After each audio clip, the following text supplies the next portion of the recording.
Hello? Lava? Hello? How are you? Oh, let me. Alright. So, Lava. We gonna rant about some stuff. Helloing? Hello? Is my mic, loud enough? Let me know.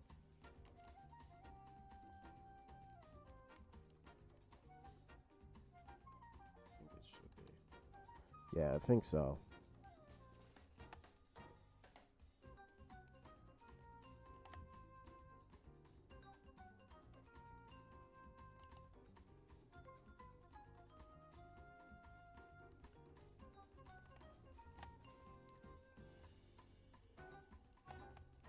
Okay.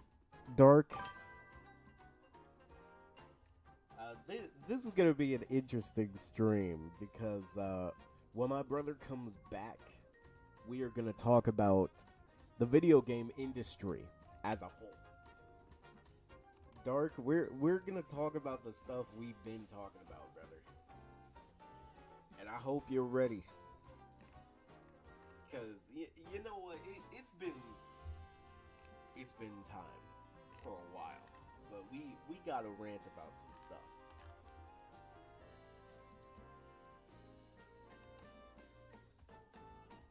You sound fine. You look like a monster.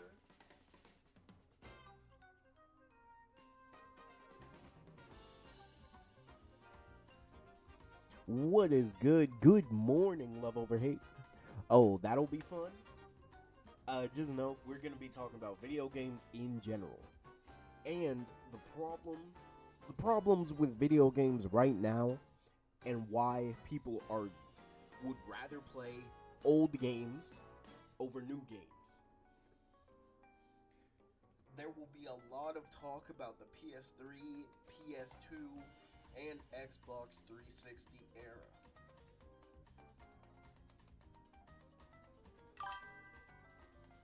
Leg Zach, what's good? What's good?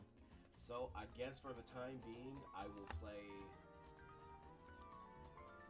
One Piece Bounty Rush.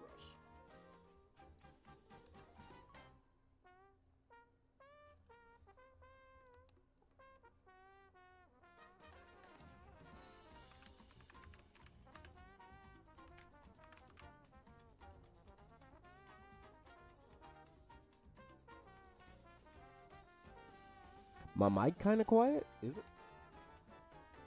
All right, hold on. I can turn it up. Is that is it loud enough right now? Let me know. Let me know. Verse of the day. Prepare your minds for action. Be self-controlled. Set your hope fully on the grace to be given to you when Jesus Christ is revealed. 1 Peter 1:13. Thank you for the verse of the day. Yeah, let me know. Let me know. Is my mic not quiet anymore?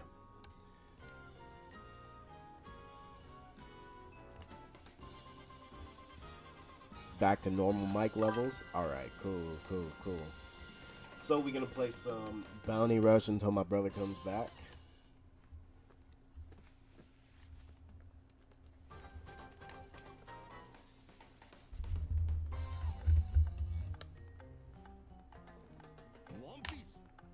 Bounty Rush.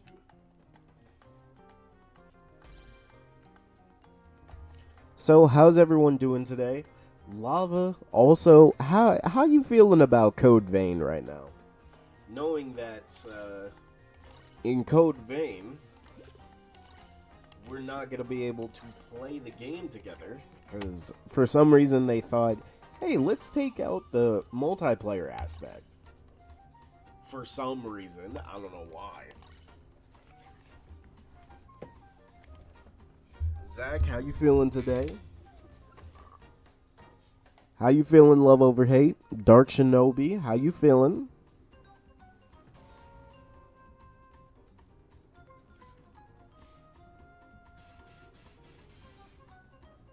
disappointed, but it is what it is.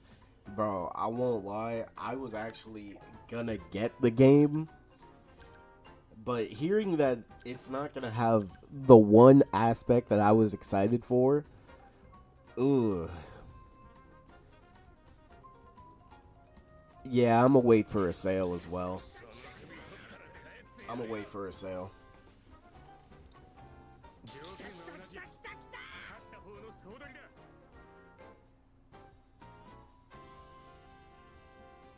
Imagine a modern day Assassin's Creed only game with a Souls-like leveling system. Man, I'd do anything for an old, like a good Assassin's Creed. The last good Assassin's Creed game I played, God, it's been a while.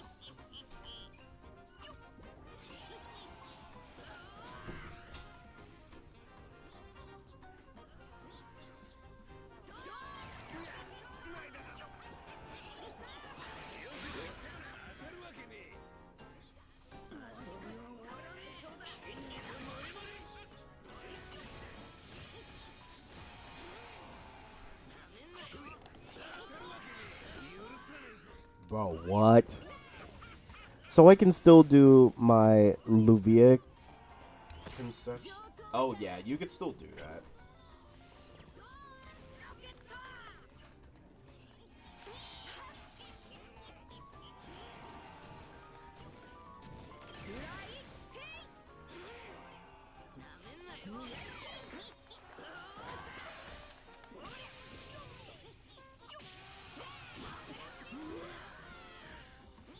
Bro, someone gotta get that.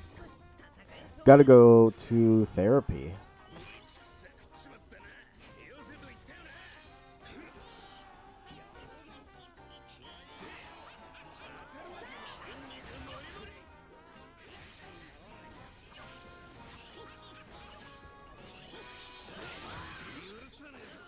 Oh my god.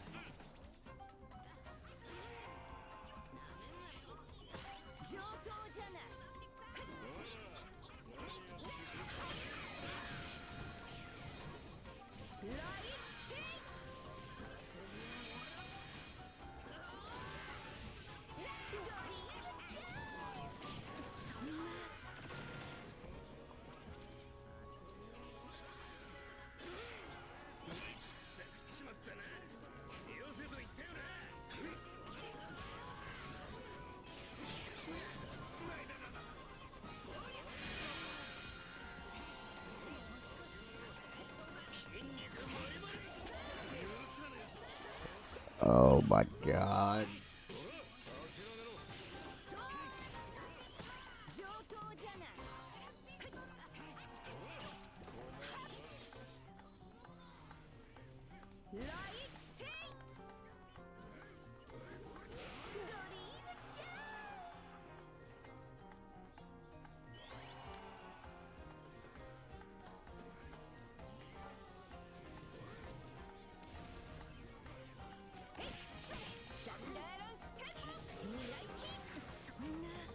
Oh my god, Luffy.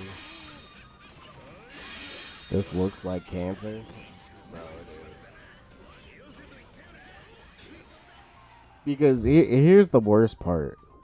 What am I even supposed to do? Nothing.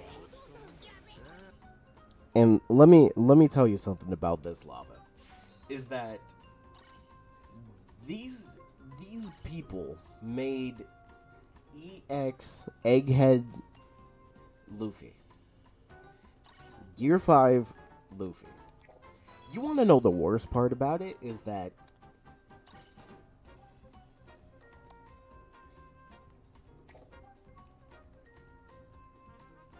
they have increased invincible frames.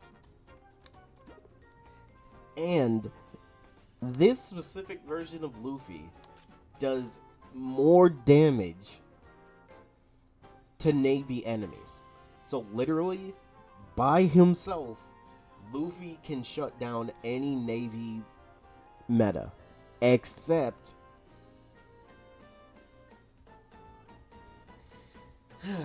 goodness. What devil fruit would you like to see added into the One Piece series? I want to see more Logias. Like, we have yet to see a wind fruit. And also, I just want to throw this out there. We have to say Logias are the most rare in One Piece at this point. But yeah, Lava, where the game is right now, it's horrible. I won't lie. Like, I know people will say, oh, you just gotta get better. You just gotta learn. You just gotta adapt. But look, you don't need to be like a person who knows the current meta to know that this game is horrible. Or at least zones with Logia aspects. Bro, I just want to see more zones in general. Because right now, zones are like the weakest devil fruit, I personally feel like. It's a pay-to-win game, yeah. No, like, you're right. Now, they did add an event bingo that gives you, like, some more free characters. I won't lie, Oh, if y'all see, I did get Egghead Jinbei and Chopper, which are two of the best, like, Bounty Fest characters. So, I will be building them up. But where the game is right now, and I know people are going to say, oh, you're just saying that because you're low level. Yes, I am. What you think of my picks? Hold on, give me a second. That's like saying just get better on Legends with the nonsense of new characters. Wes Biako. I'd personally like to see both a god level mythical zone, a Monkey King, a Sun Wukong Devil Fruit. I think that could be cool. A White Tiger of the West. I could see that. What's up, Manny? I won't lie, Lava. Like, that's where the game is right now. You complain about this game, people are just gonna say, oh, just get better, or just stay in your rank. And here's what I got to say to those people, because this also goes to like high level people who are just like, oh, just save your gems and get the most broken character.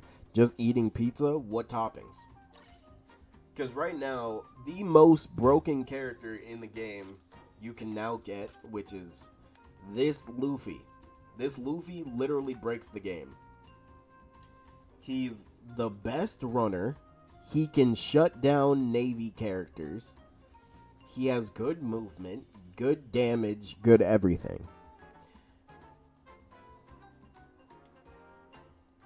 And I won't lie, and I know people say there's a skill gap in this game. There is a skill gap, but I just want to say this, like, even if you play, like, for example, I play this game because I like the characters. Even if I do better than the person I'm facing, if they hit one hit on me, I die. And for the most part, I can outplay these Luffys, but if one mistake can cost you the whole match in this game. And I won't lie, it's not fun. And like, don't get me wrong, I enjoy this game, bro.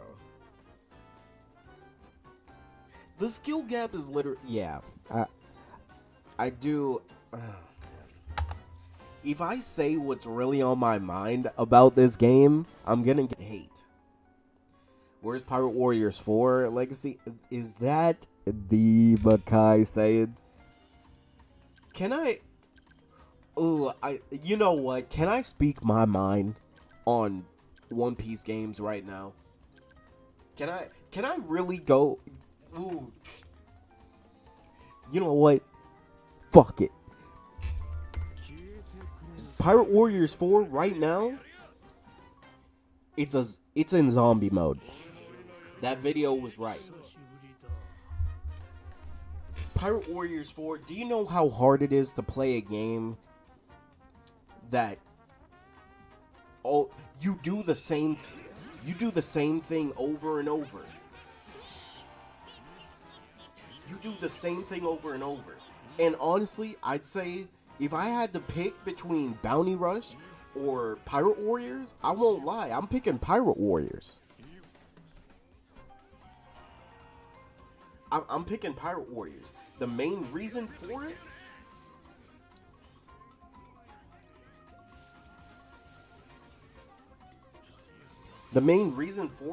is that in Bounty Rush, I don't know what's worse, because here's the thing, with Bounty Rush, it's pay to win.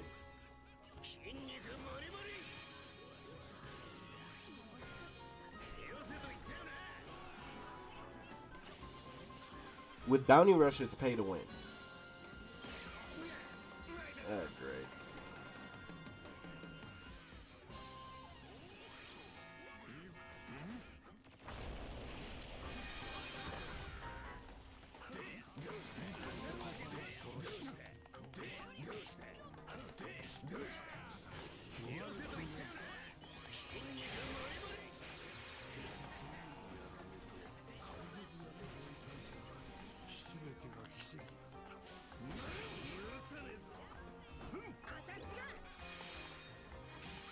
And here's another thing about Pirate Warriors.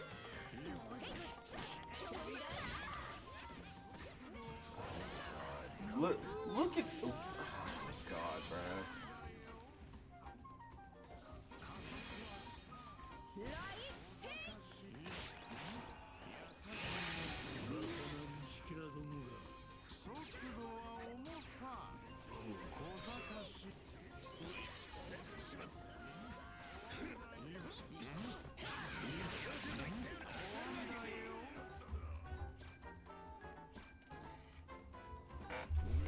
Bro, Bounty Rush over Pirate Warriors 4. You want to know the worst part about this game? Is that this game is not new user friendly. And I know people will say, oh, no, it is. Now they're giving us free characters. They're not giving... Look, all the free characters we're getting, they don't mean shit.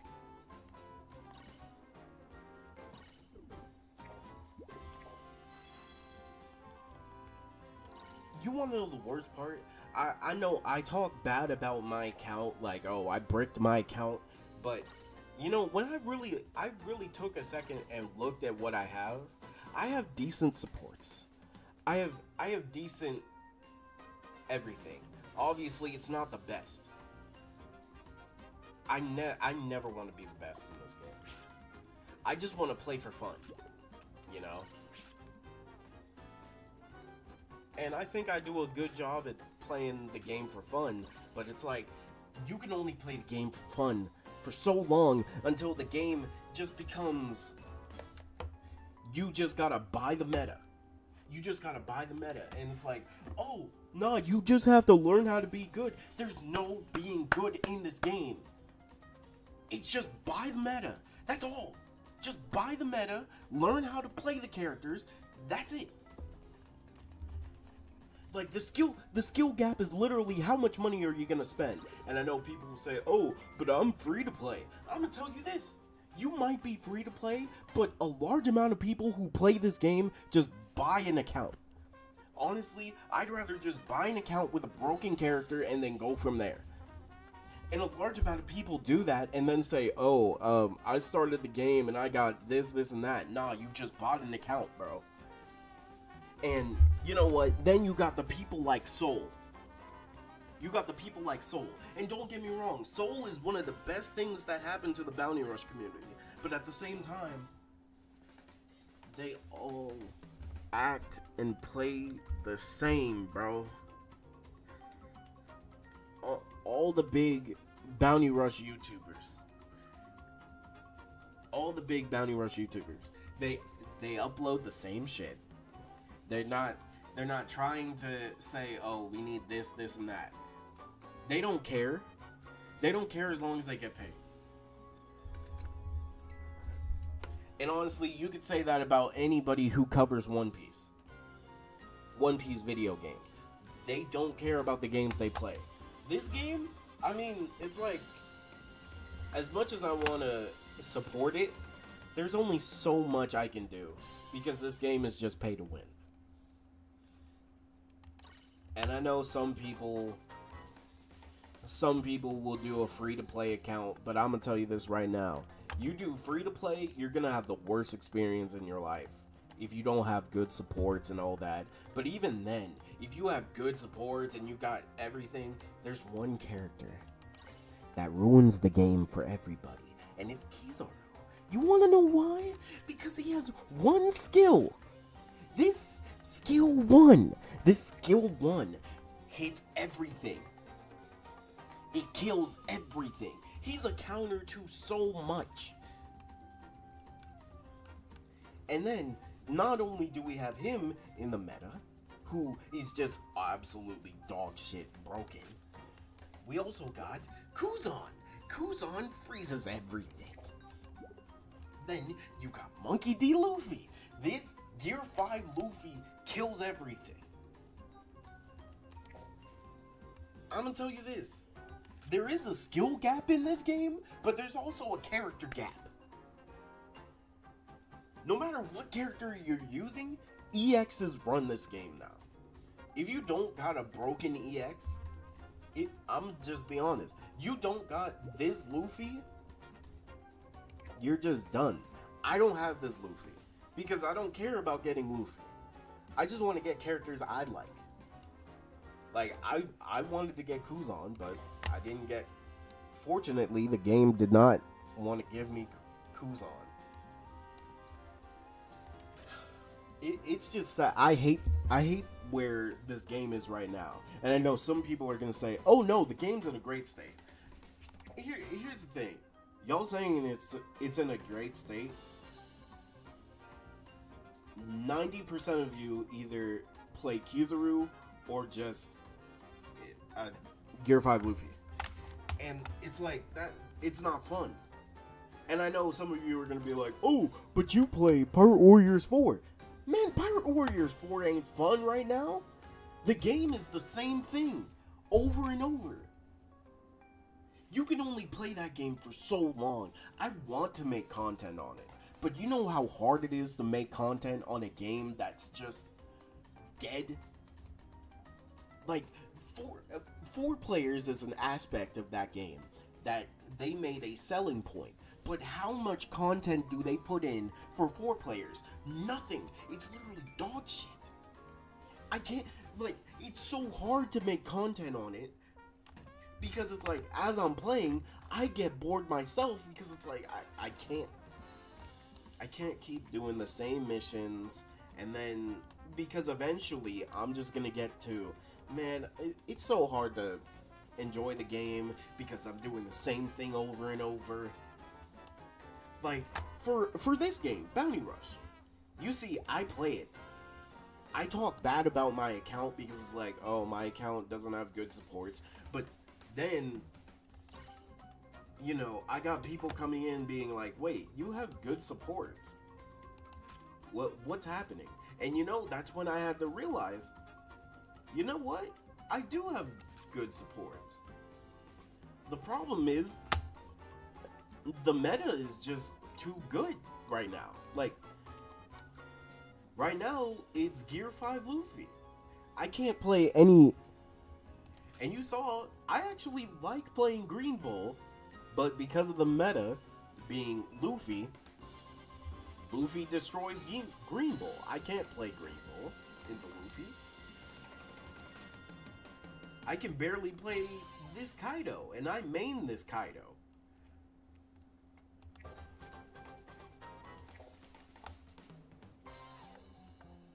That game made me. The Dokkan adequate because I didn't want to interact with the PvP.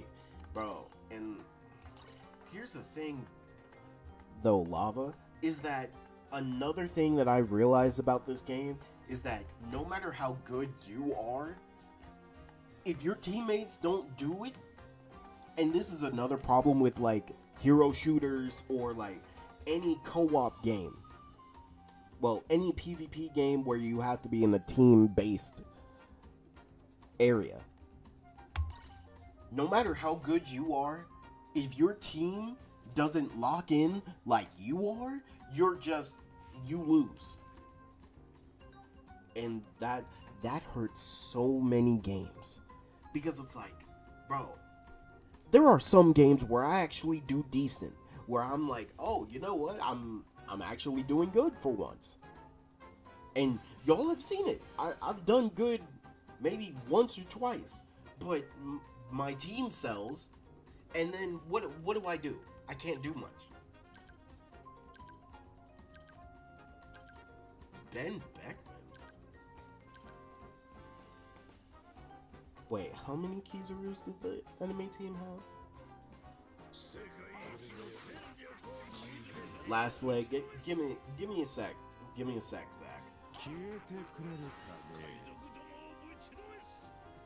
But Makai, this is the worst part about One Piece games. This is the worst part, bro. Because Bounty Rush, I hate that Bounty Rush has become so popular. Because now that the game is so popular, the devs are going to care less. They're going to care less about like the meta, and they're going to focus more on giving us broken characters. Kizaru.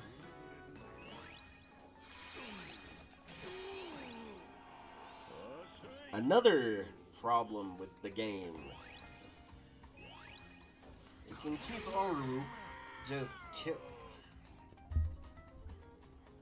You can't play the game if you're a defender.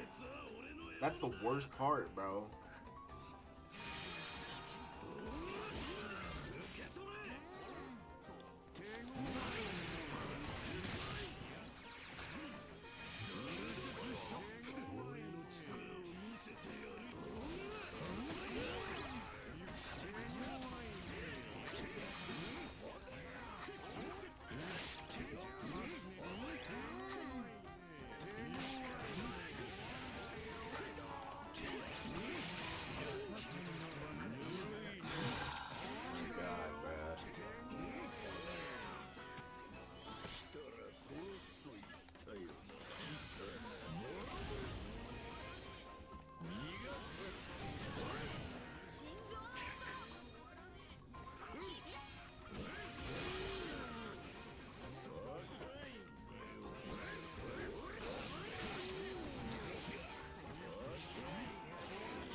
You know the worst part? I know people are gonna be like, "Oh, you have Garp, you have Kizaru. Why don't you just use them?" Man, why can't I just play the games play the characters I want?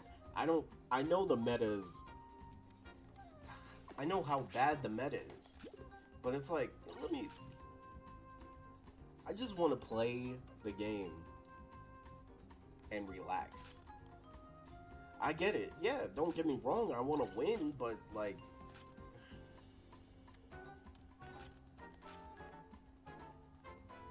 first off, when I use those characters, you think I have the same luck? Like, for example, let me show you. I'm gonna use Kizaru.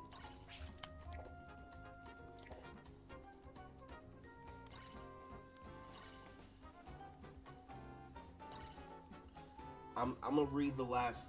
Zach, just give me a second.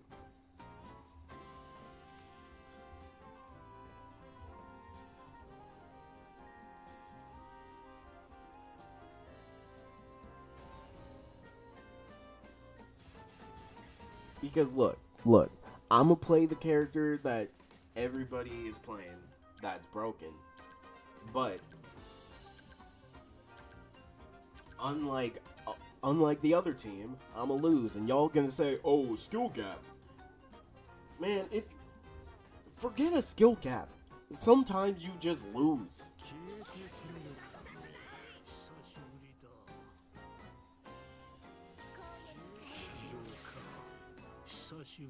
And especially in this game, it's like you get one shot. You get one shot. There are characters that literally one shot you, and it's like, how's that fun?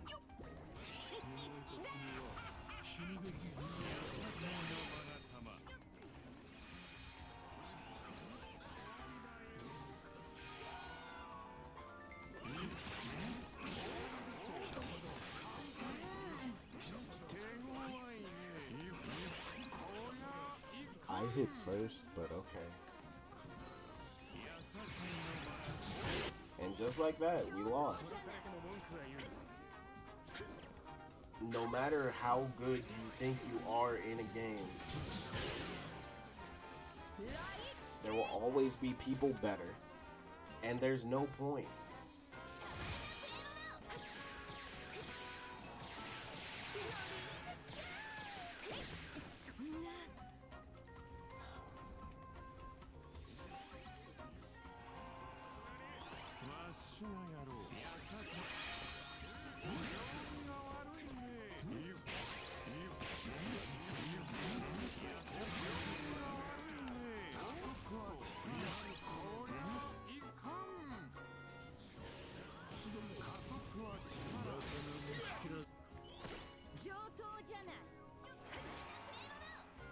Like, yeah, this is so fun.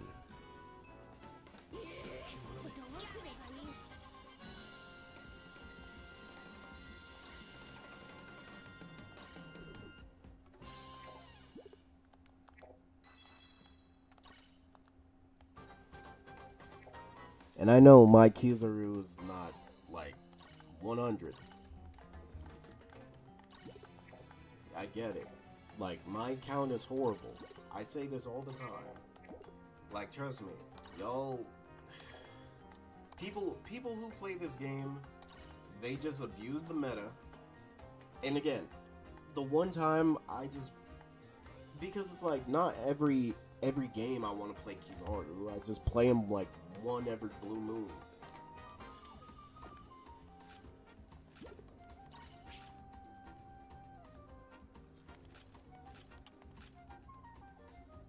But yeah, it doesn't matter. Like,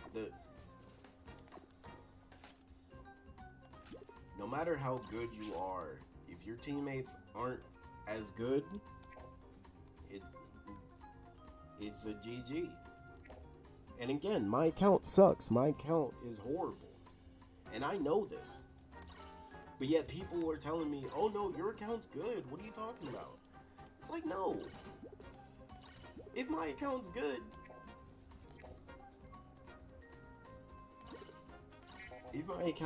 then I would be winning. But then, you know, it's like I also have to realize that my account is in a pretty decent spot, but I'm losing for other reasons. A problem with myself is that I put so much blame on myself to the point where I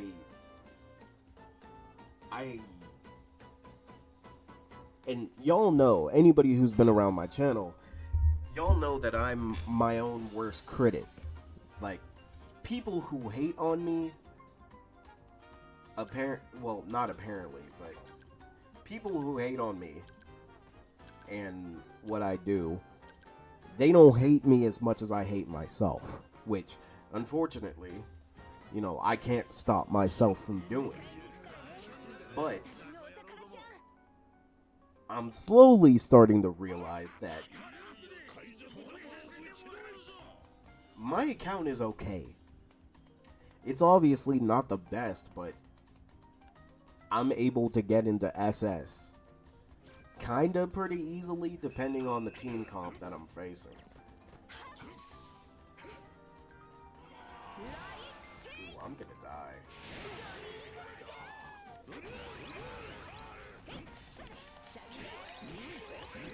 Jesus.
Oh my god.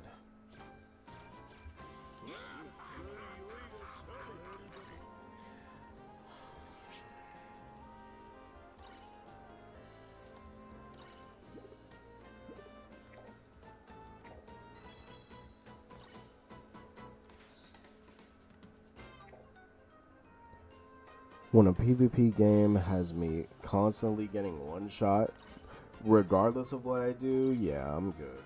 Honestly, Lava, I wish I could get out. I could stop playing this game. Because this game has turned into that. And it's horrible. And I know so many people love this game. Me included. I love this game. But the current state of it, and I know Soul talked about this and saying, "Oh, look, y'all just gotta build your accounts better." Look, where my account is, I can't get it better. I can't. I don't just got money to throw like Soul does. I don't have the luxury that a lot of people who play this game have. And I know some people lie and say, "Oh, I'm free to play." Man, shut up.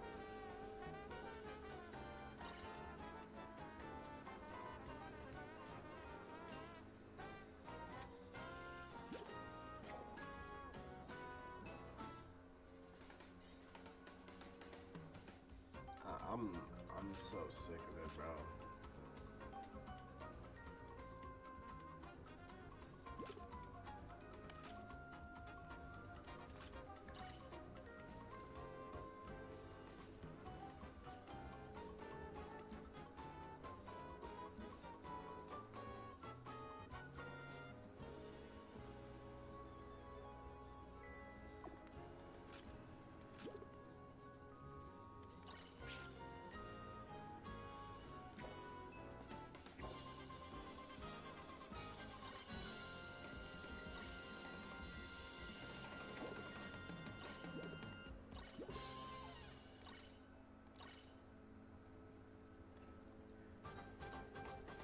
The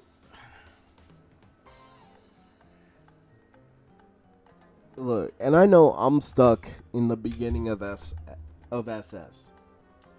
but you know what? I'm thankful that when he was around, Pick Me Up saw the teammates I was getting.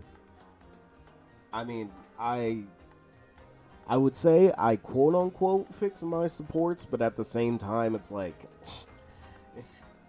no matter no matter how good or bad my supports are, if I play a character that Gear 5 Luffy can one shot or that Kizaru can one shot, it's just over.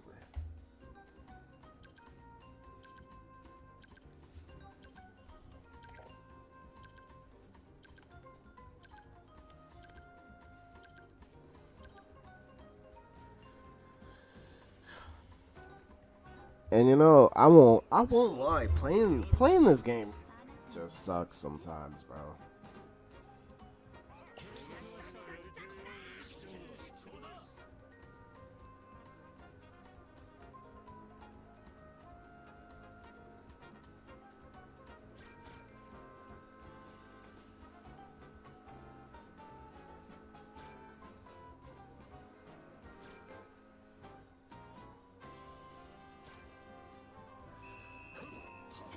Till Deadpool's and Marvel Rivals.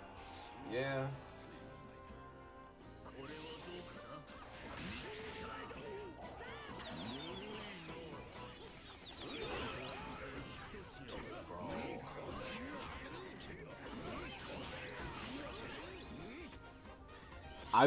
I still had invincibility frames, by the way.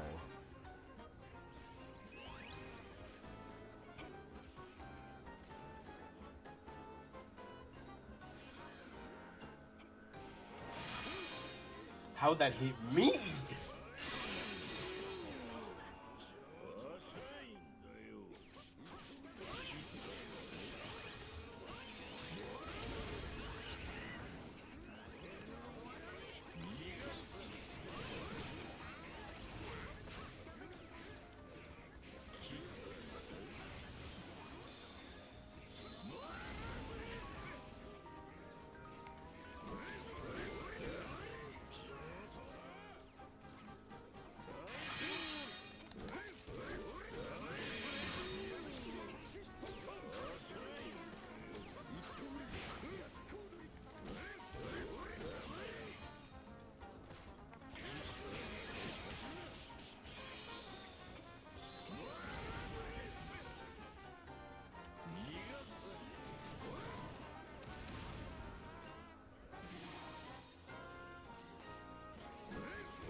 Oh my god, I would have died.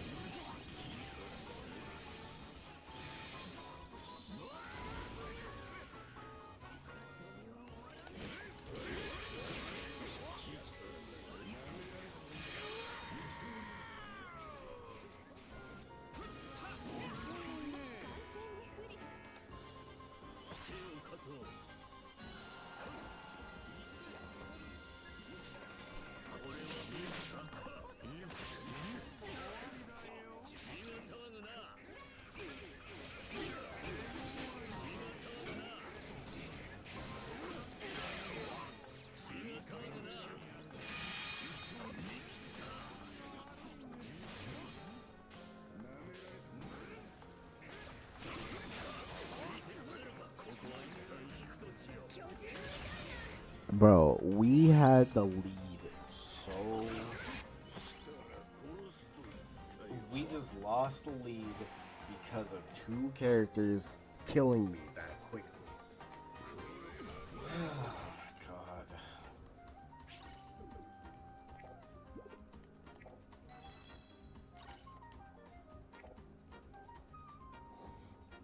Look, I don't understand why y'all keep asking me to play this game. I mean, don't get me wrong. I enjoy playing it time to time again, but like, I can't. I can't, bro. God.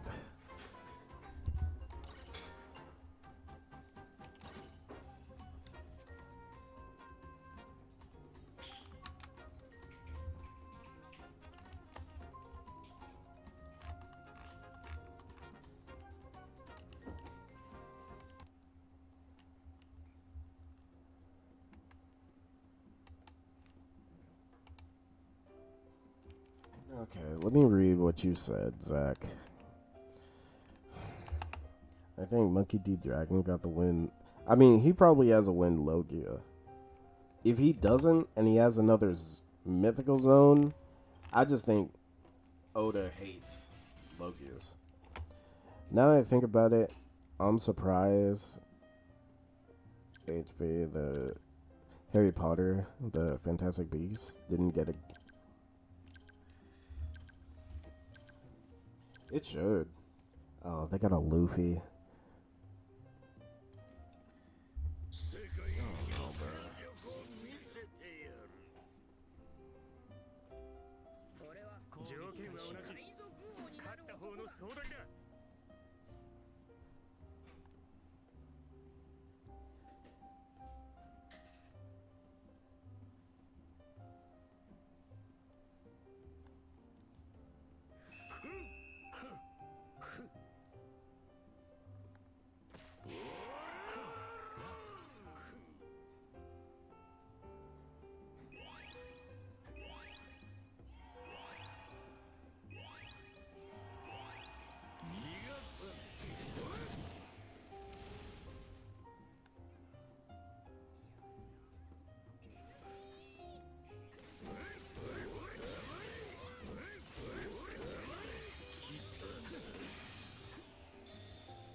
Oh my god.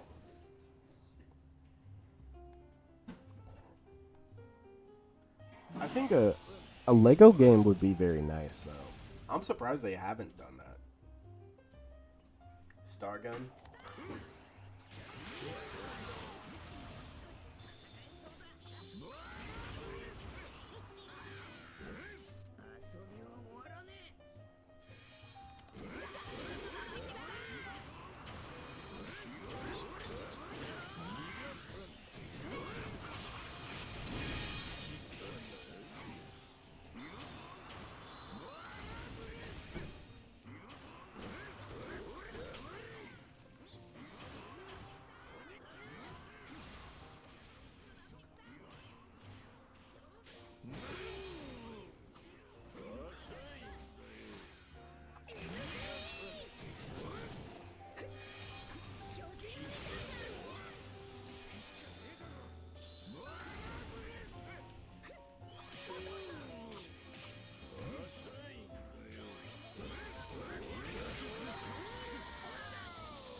What? That should have been a perfect dodge. I'm dead.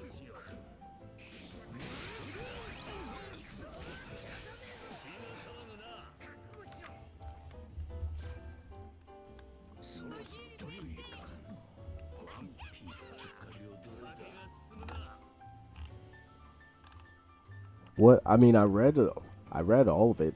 I feel like he does have a wind Logia, wind type Logia. I mean, if it's like a god fruit like the Nika, I don't know. I don't know how I'll feel about it because then it just becomes, well, once again, something that's supposed to be rarer than a Logia. We have more mythical zones than Logias. I don't know, bro. I know I know it. I'm reading it short, but it's like I read all of it.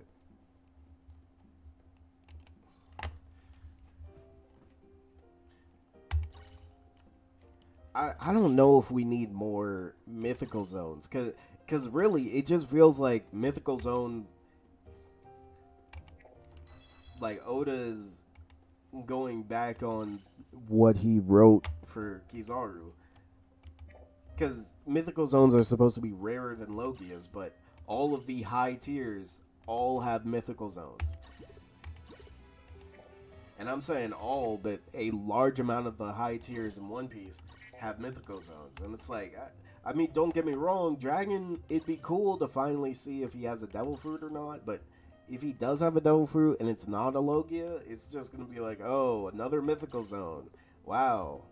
Something that's supposed to be rarer than a Logia, another person who is a high tier has another mythical zone that's supposed to be rarer, but somehow everybody has it. I don't know.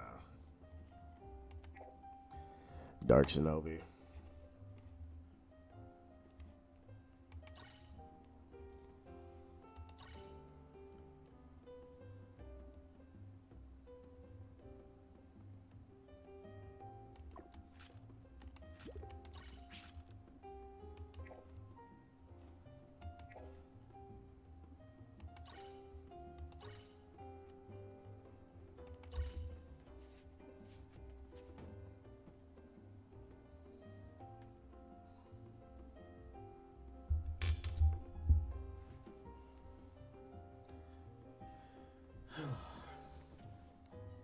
Honestly, I should have stopped playing this game a long time ago.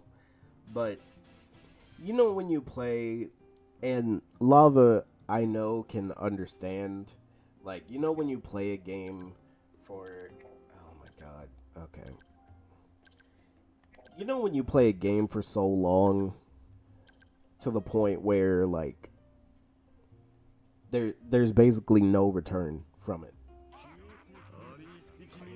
That's kind of where I'm at.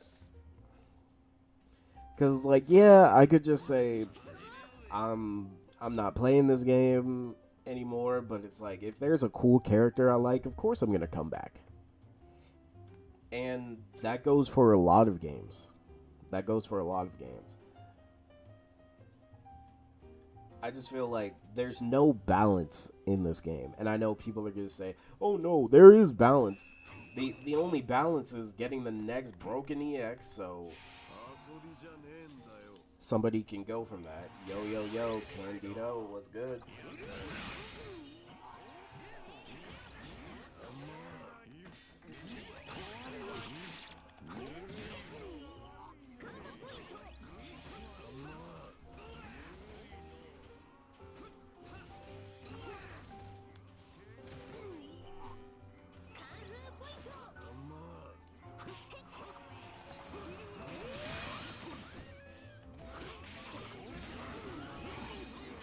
Somebody got Kizaru.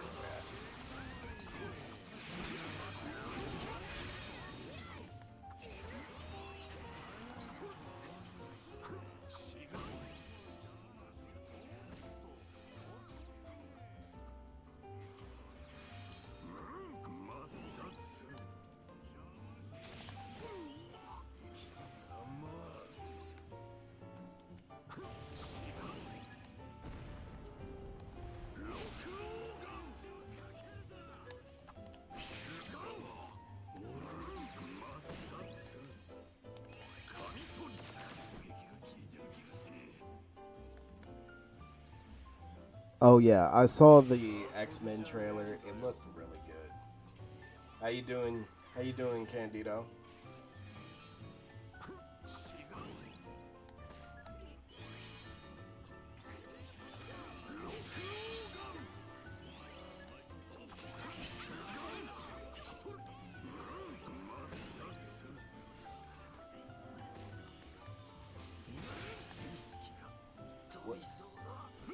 Where did he come from?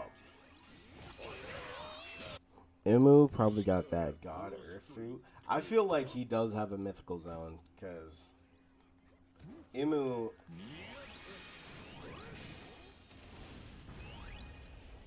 Imu has been doing a lot of feats that like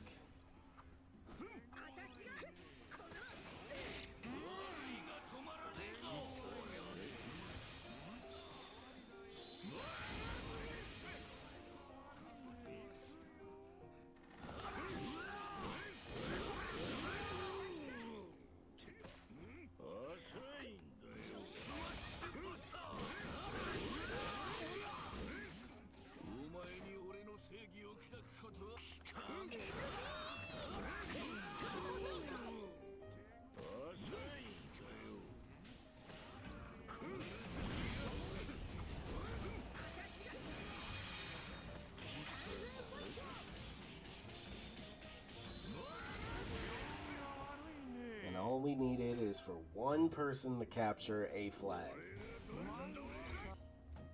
Just woke up. How'd you sleep, man? I feel like Emu does have like some type of god fruit, and one of the four elders got. We gotta see because the way not only the anime but Oda showing it off, it seems like their devil fruit powers come from Imu. So we gotta see if it's like they ate a devil fruit and then Imu like with with their power like increased it or something. I don't. I mean, if it turns into that, I'm okay with it, Zach. But it's like we know Luffy got the Nika fruit. Emu Emu is either some type of alien type shit or like it is actually some type of god because the way Emu's powers work is kind of crazy when you really think about it. It, but I don't think Dragon is gonna be a part of the final battle when it comes to Luffy, because like I feel like Dragon.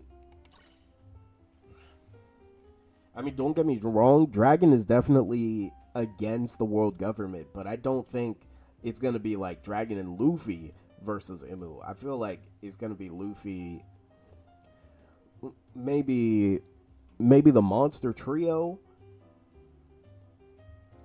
It's either gonna be the monster trio or the supernova trio. I don't know.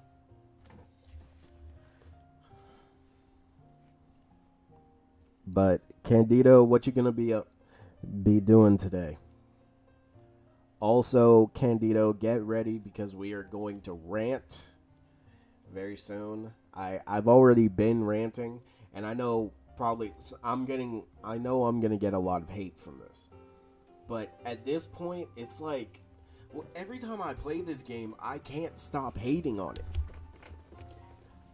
and it's kind of crazy because it's like I enjoy playing this game from time to time, but it's like if your teammates are bad, you just have a horrible time. And I know, oh, it's not fun to always, it's not fun to lose. Nobody wants to lose in a game.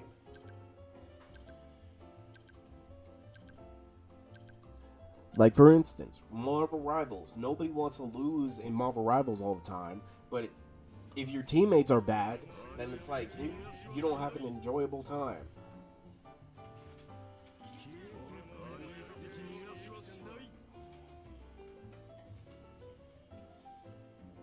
Yeah, that's I'm for real John Cena with this game. I'm a part timer, and that's it.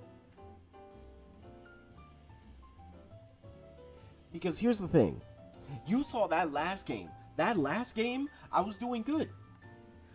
But because nobody could kill Gear 5 Luffy except for me for some reason.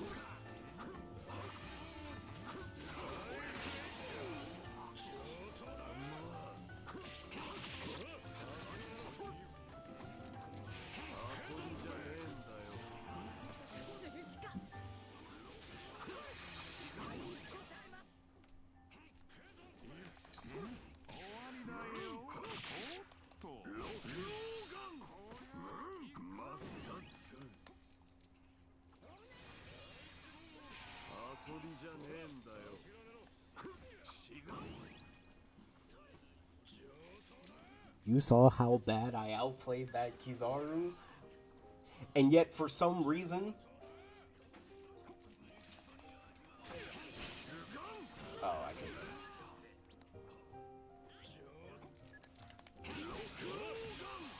Yeah, you dodged too early, brother.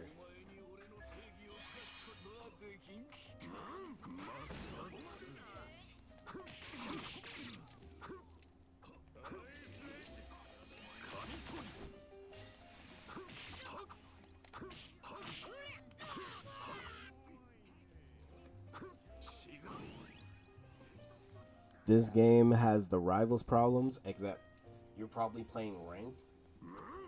You know, it's funny, SS League is pretty much ranked.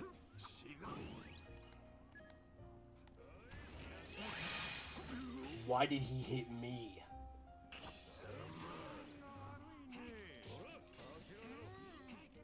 He got hit. I gotta wait for the dodge. Or that.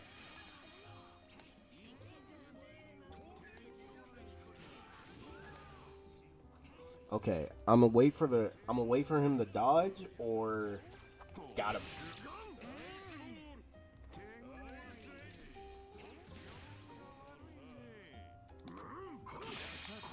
Yup.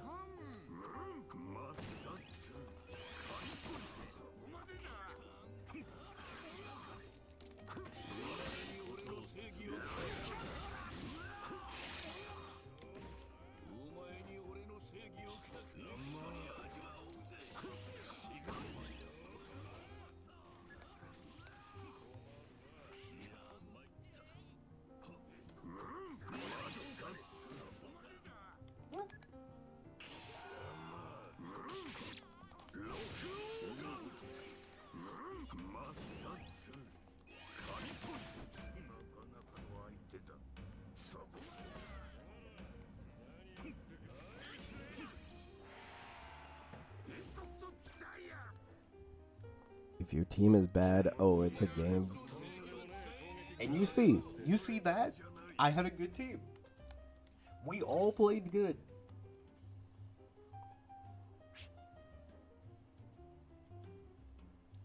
Look, we all played good. And I know this person, Joy Boy down here, it might seem like he didn't do much, but he was defending flags.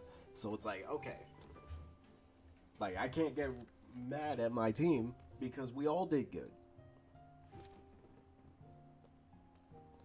Last two. Okay, give me it. And just like that, I'm in SS League, yeah.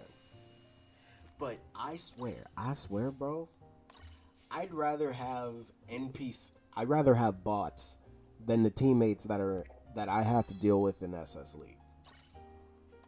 I'd rather have bots, bro. Alright, let me read the last two. Emu may have lived for the past 800 years by being from the demon race. Actually, I wonder if he's gonna add that. I mean, if he does, it's like, I mean, it is what it is, because One Piece has a lot of races right now. And demon race, sacred or forbidden ritual that uses the lives of the weak. You know what? I hope Oda goes in depth with what the heck Imu is. Exactly. I hope so. Celestial dragons and some normal people from the other races that become slaves. And it takes or did take place in the Valley of the Gods. We gotta see. We just have to see.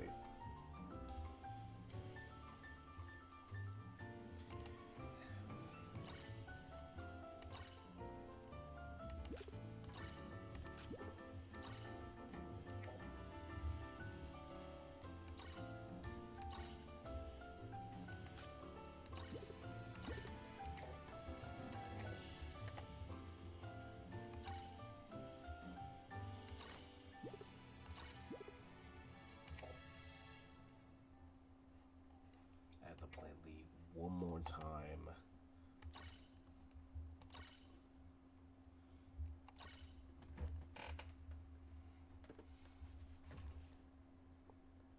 That that punch on the wall was crazy.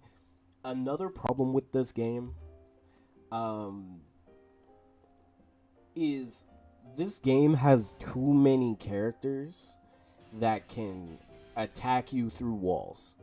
I don't know if anybody else has an issue with this, but personally, I think there's way too many characters that can like ignore obstacles. I mean, at this point, who cares, right? Because there's way too many characters that have that. But we have too many characters that ignore defense. Like ignoring defense just makes a lot of defenders suck because most defenders usually have high defense, and it's like you ignore that, well, it just destroys the purpose of 90% of defenders.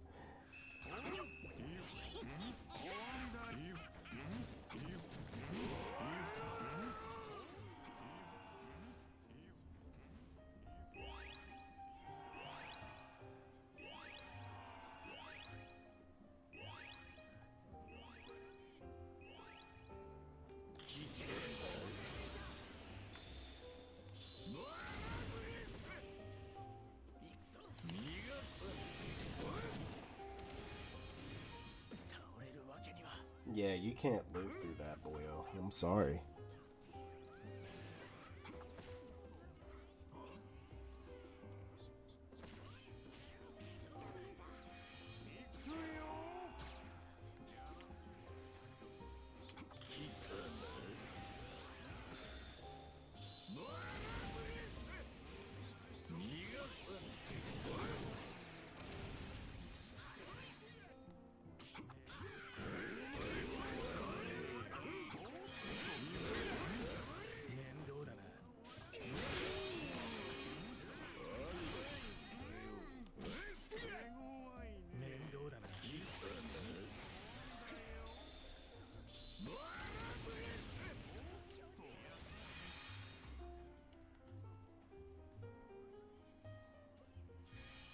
Okay.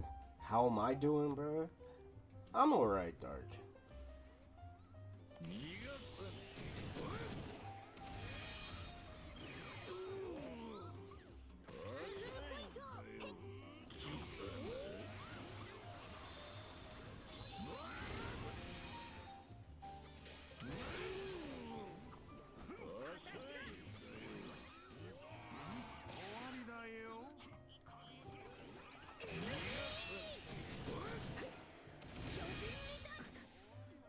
Yeah, you shouldn't have dodged. You dodged too early.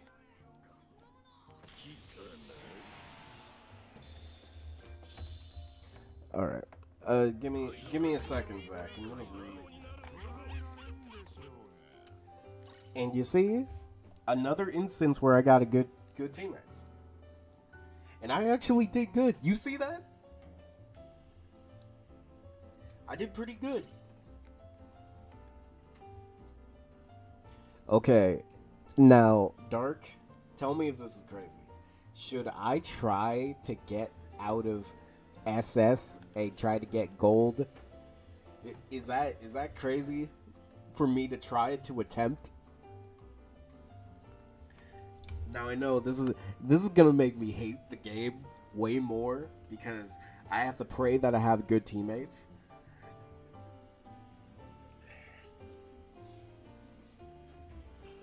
I don't even know if I want to do it. What it do, Kingpin? What it do? Bro, I don't even know if I want to, like, really try to get out of base SS, bro. Because you don't know how hard it is to win. Because you have to pray that you have good teammates.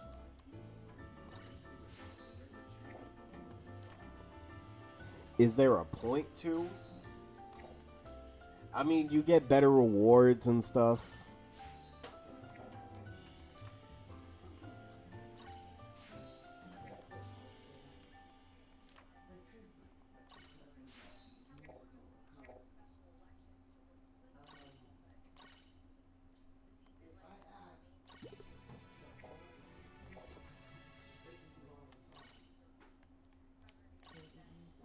All right, how are you doing, Kingpin? What's good with you, man?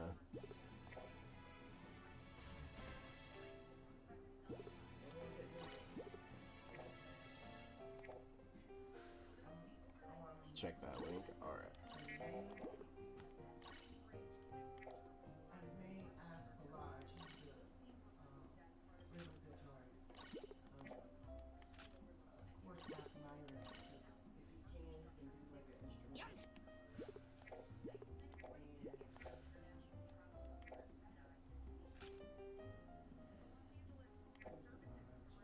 Yeah, I'm good. What about you? I mean, I was doing good, Kingpin.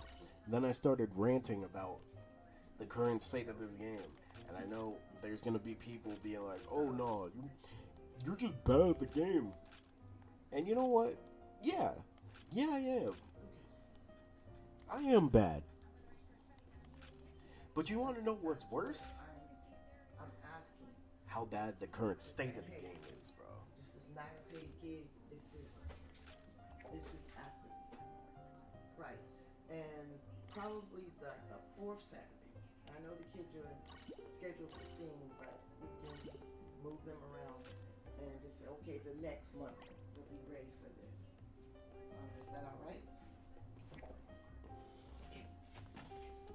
Okay. I'm. All right. I'm done. I'm done. I'm done. Let me get my brother in here so we can rant about video games. The new Adam skin looks cool. It does. Ignore them. You do you, bro. It's just. With Marvel Rivals Season 6 taking over as the most viewed season on their channel, I don't want to skip too far ahead, but I've seen some speculation on Season 7 recently with Doctor Doom looking for his mother in his gallery card. He sees a woman trapped in a hellish dimension calling for help. This could mean Mephisto is coming. Could this be possibly setting things up finally for Ghost Rider? Also, I just seen this rumor in the Marvel Universe, which can't hurt, especially with Avengers Doomsday coming soon. Yeah. Plus, we got teased once in Season 4 in that mural on Hulu. Could Season 7 be a double Vanguard season with Ghost Rider and Doctor Doom? What do you think? I mean, Ghost Rider and Doctor Doom would be cool. It would be.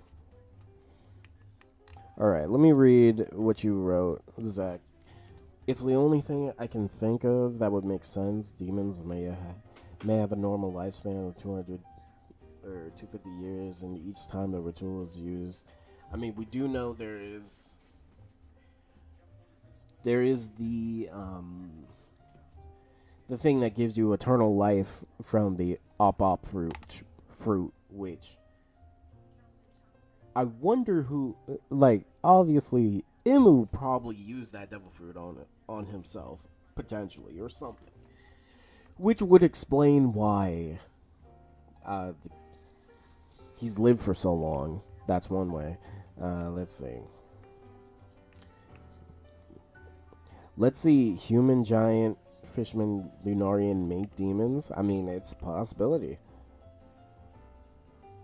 I get what you mean, but like, you're doing it for fun. It's like what you want. You know, the hard thing about Bounty Rush is that you can play the game for fun up until you get into a match where it's just horrendous. Because again, the only way you can enjoy Bounty Rush is if you have like good supports, you have broken characters that you can use, Because in the current meta, there's a good amount of characters that can beat like the high tier the high tier broken characters like Gear 5 Luffy. Like for example, most of the egghead straw hats are really good to use, but Gear 5 egghead Luffy just destroys everything in the game.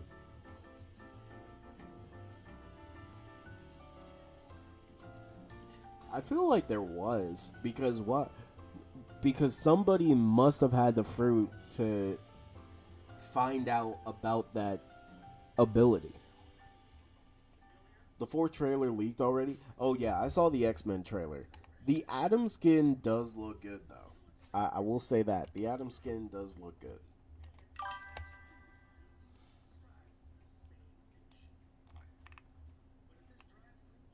I just don't.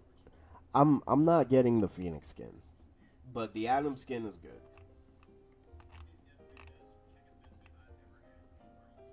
I just hope this Atom skin is a legendary.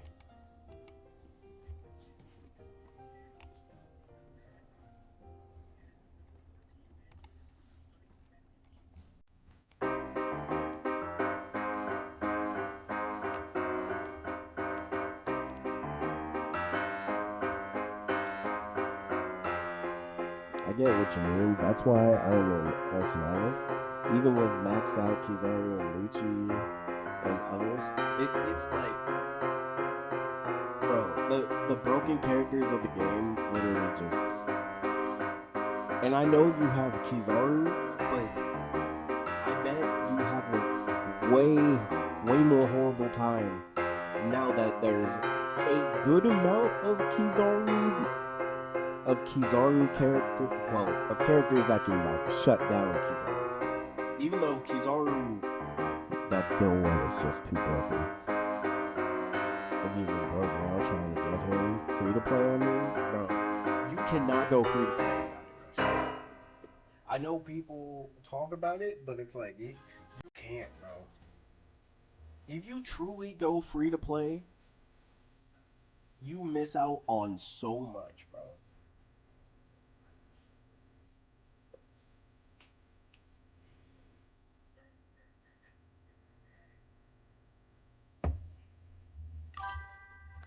I guess it's rant time. Oh yes.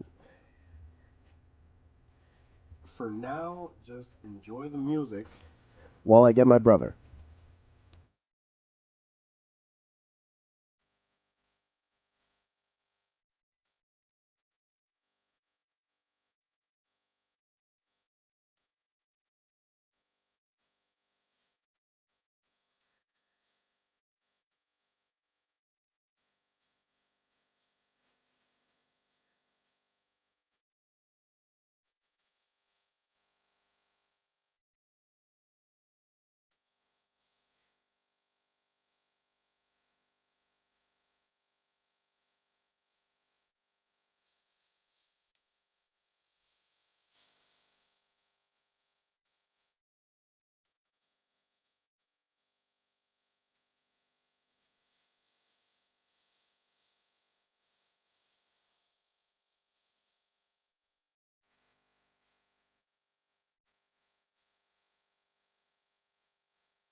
Oh yeah, yeah, yeah. I'm here. I forgot to unmute.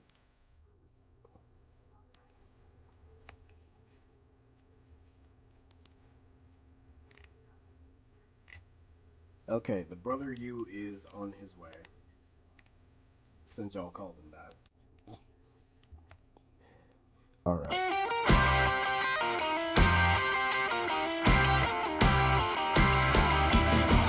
So, Candido,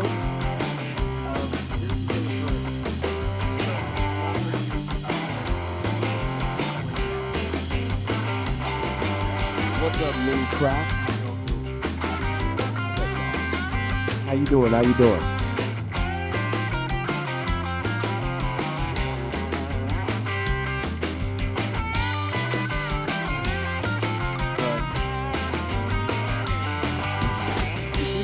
It didn't have that ability to manipulate natural energy users. I think that would be cool. Plus, magic isn't one where everything is right now, only has the ability of this reward that gives him magic. So we need to see where that goes because I want to know the full capabilities of it. How you doing, Mini Craft? With things, or maybe whatever you associate with. I'm here for the crash out.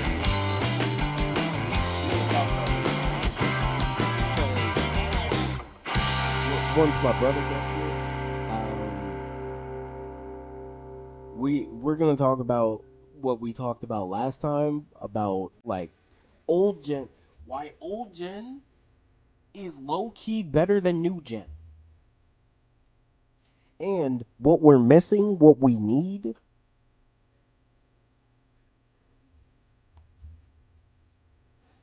Don't let me fall on the floor, bro. I'm not. I'm not gonna do it. I'm not gonna do that. I swear. I will crash out.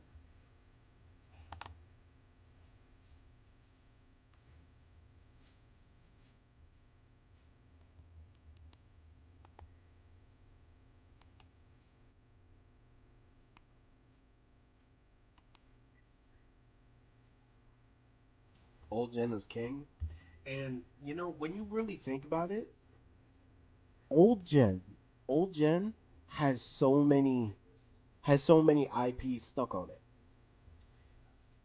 And I'm not just talking about the PS2. I'm talking about PS3, honestly, Xbox 360. Those three gens, well, those three from the old gen have so many IPs stuck on them.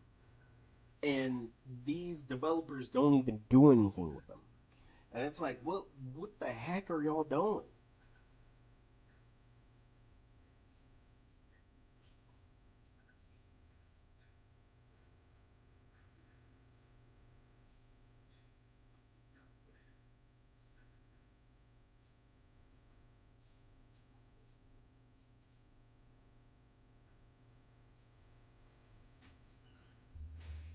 All right, here we go.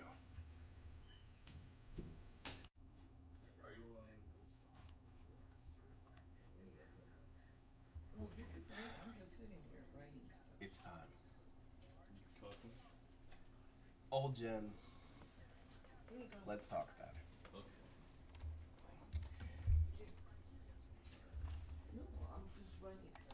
Mom, you could sit here and write.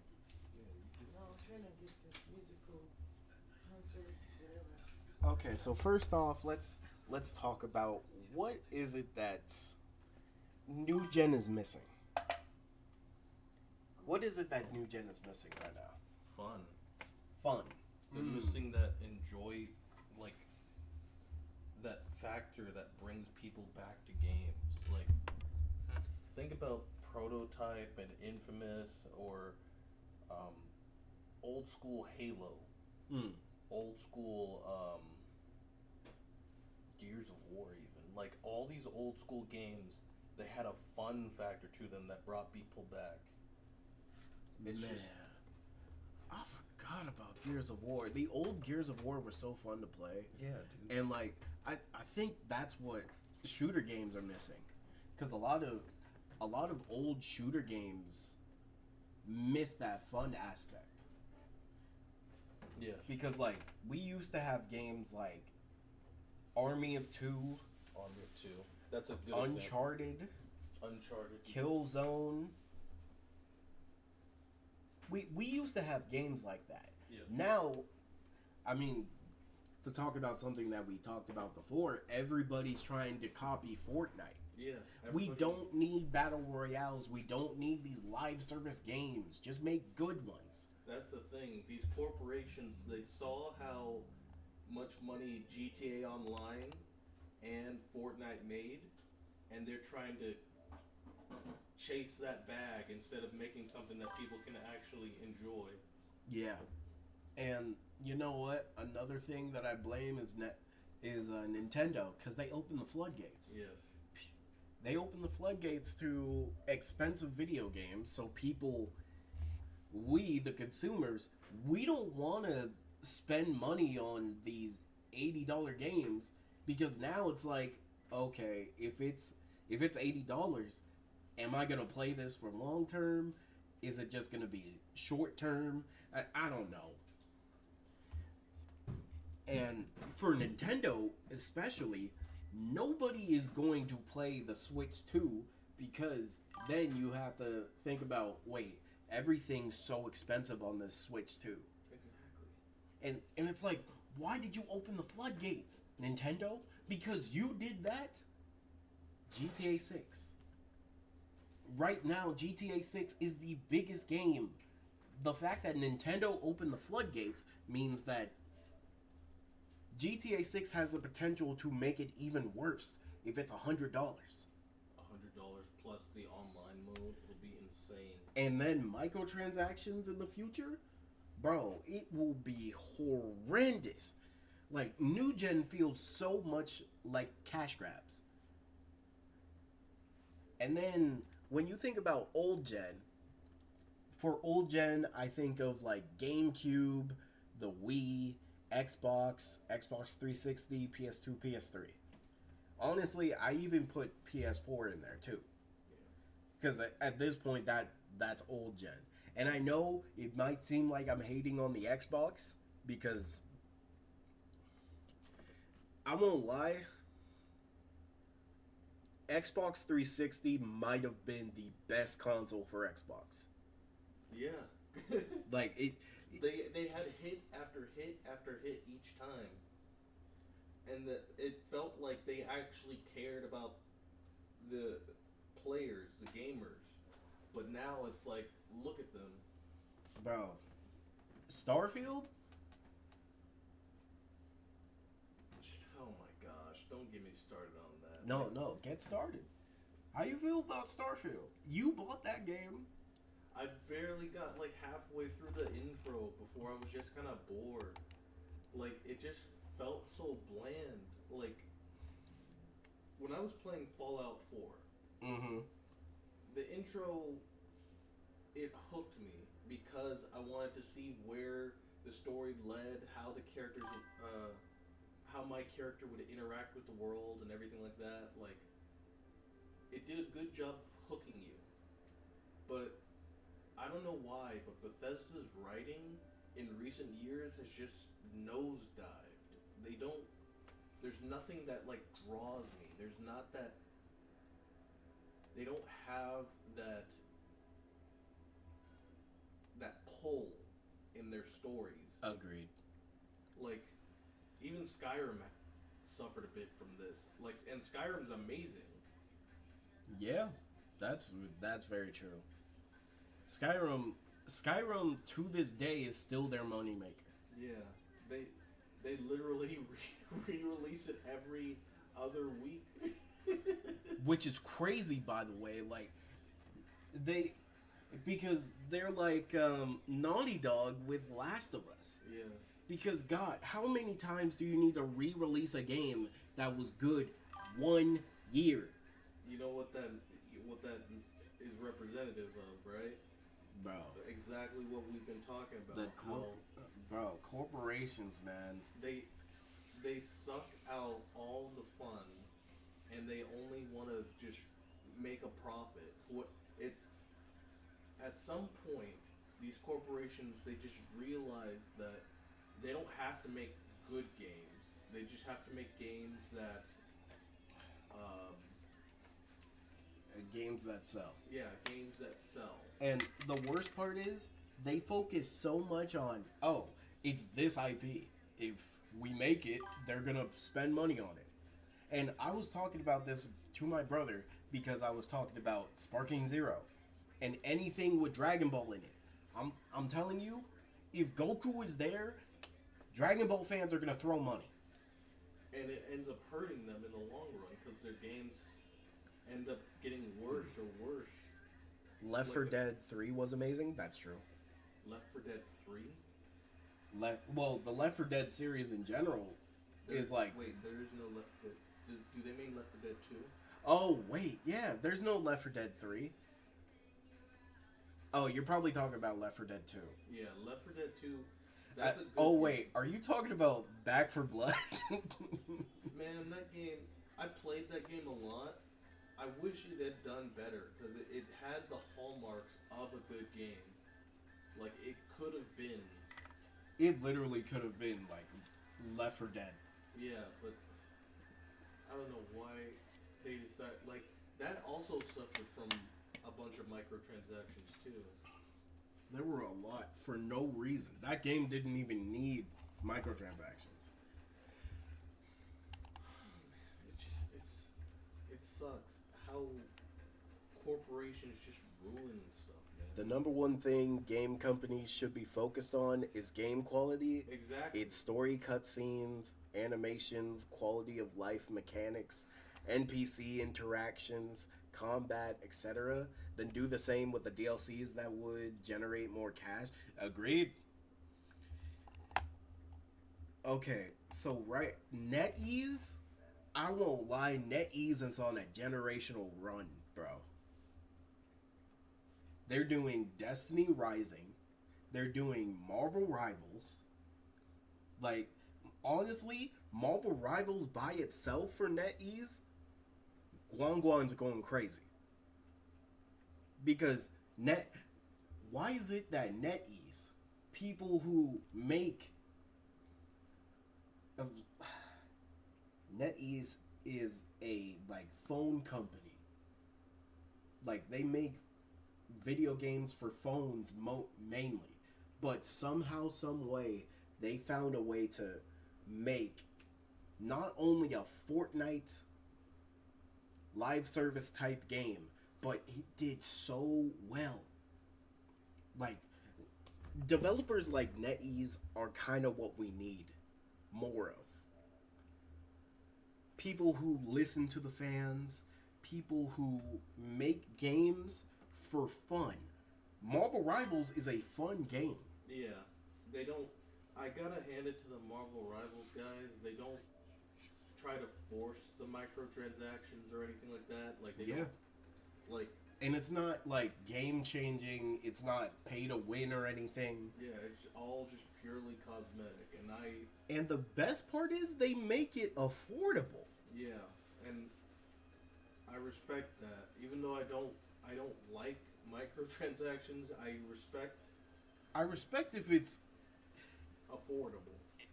Not only affordable, but I respect if it's not something that would literally break the game, make the game unfun. You know what? I remember I played what was it? Not Black Desert. Crimson Desert? No. I mean, that's coming out. Yeah, that's coming out. But there was this one MMO I played where people could just buy their way to the top and everything like that. Like it was. I think it was like it was either a Japanese MMO or Korean MMO. I can't. I hate. It's crazy the amount of MMOs that are like that, though. Where you could just buy your way to the top. Yeah. Yeah, it sucks because it's like, it ruins the grind. It ruins, or not even the grind. It ruins the fun of unlocking things. Like I remember Soul Calibur 3. The feeling of unlocking characters. One of the best feelings in the world. Yeah, like literally, When I found out you can unlock the shopkeepers as characters, And like dude. the shopkeepers had some of the most unique animation. Yeah. Honestly, in Soul Calibur 3, that's probably the most unique move sets ever. Yeah, we had more. The amount of unique characters and like fighting styles we had in that game was insane. Mm-hmm. And there wasn't even a guest character there. Wait, was there a guest character in Soul Calibur 3? I don't think there was. Huh. No, I don't think there was, no. Yeah, it was just Soul Calibur characters. Oh, and you know what? Another thing I have to give NetEase is that they currently are doing Chrono Rush. And for anybody who doesn't know and they don't play Rivals, they're basically giving you free currency by just playing. Now look at other gacha games. Look at gacha games that give you bare minimum for playing. And then NetEase is like, you know what? We'll just give y'all free currency. Just play the game normally. Boom. There you go. That, like, where do you find such generous developers like that? It's because they know that the best way to keep people involved is to show them that you actually care about them. Yeah. Meanwhile, EA and Ubisoft are like, hey, you like this game? How about you pay $100 for the gold edition? Bro. I hate what EA is doing, bro. Because EA is making themselves worse every time they give us a new game. Because they've shown that they are capable of creating incredible solo single-player games. Like, breathtaking single-player games. Mm-hmm. But at every turn, they're like, this is great, but let's get on that multiplayer. How about another Apex update? Which, by the way, just make Titanfall 3. I'm done. I'm done trying to be on your side, giving y'all the benefit of the doubt. You gave us High Guard. Y'all gave us High Guard. Which, why in the world would you put guns in a game with magic? I'm sick of it. Like, just let it be a magic-centered game. Stop adding guns. Stop trying to make another Fortnite. Wait. We don't need that. High Guard's that one multiplayer game, right? That's coming out? Yes. Wait, you saw EA the was trailer. involved in it? No. I actually. The people who made Titanfall 3 Oh, are over it. so EA is involved. Yes, they're Yeah, involved. because they see. That's the thing, man. It goes back to what I'm saying. They see how much money Fortnite's making. They see how much money GTA Online made. Like, GTA Online made billions of dollars. Billions. And now they're seeing how much Marvel Rivals is making. And they see the money, but they don't see that people are having fun with these games or enjoying them. And they're like, oh, okay, let's just chase a trend.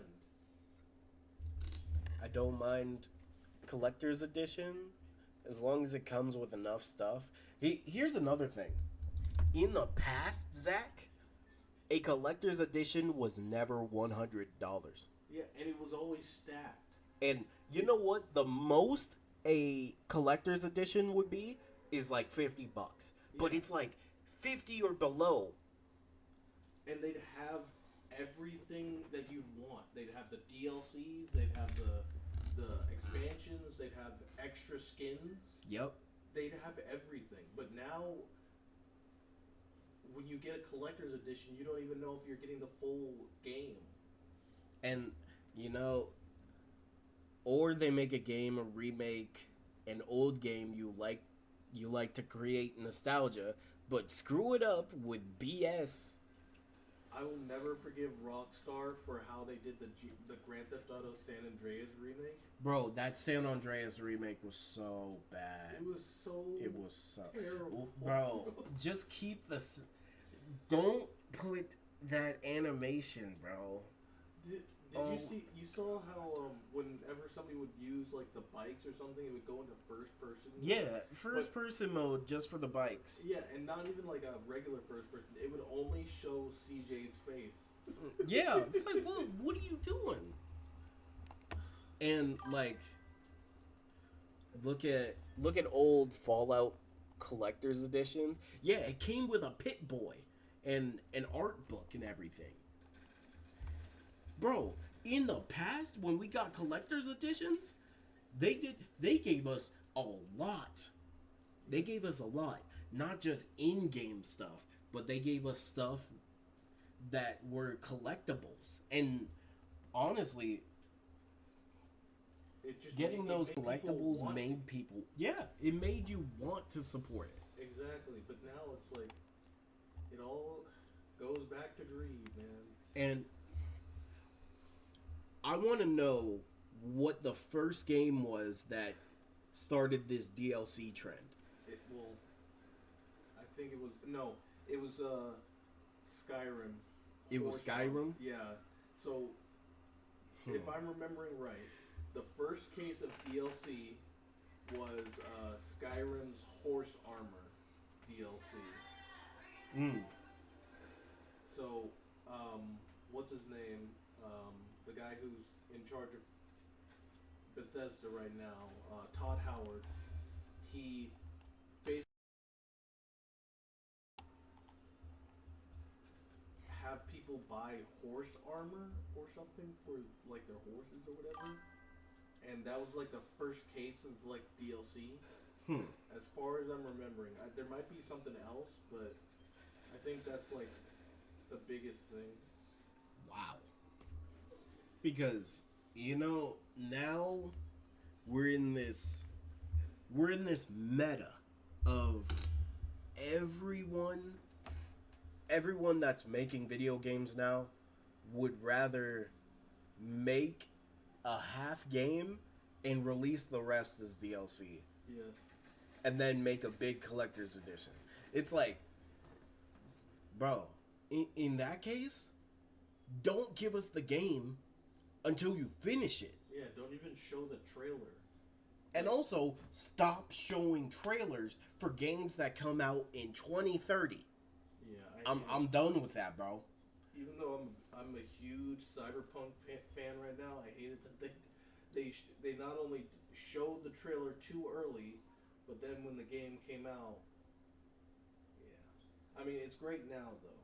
Yeah, where Cyberpunk is right now, it's good. But when that game first came out, which, again, I didn't experience the problems that other people had. I experienced a few bugs.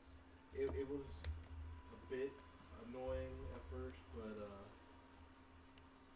yeah. But like, there are so many good old games that we need right now. And my brother brought it up, but we need games like Infamous. Yes. We need games. We just need old co-op games. Not just that. We need games that the creators can actually like be free to create, if that makes sense. Like, we need games that people can just like let free their imagination and just make what they want. Because look at the Clear Obscure guys. They were for ages being held back by Ubisoft. But the second they're free from Ubisoft, they create a Game of the Year game. That swept.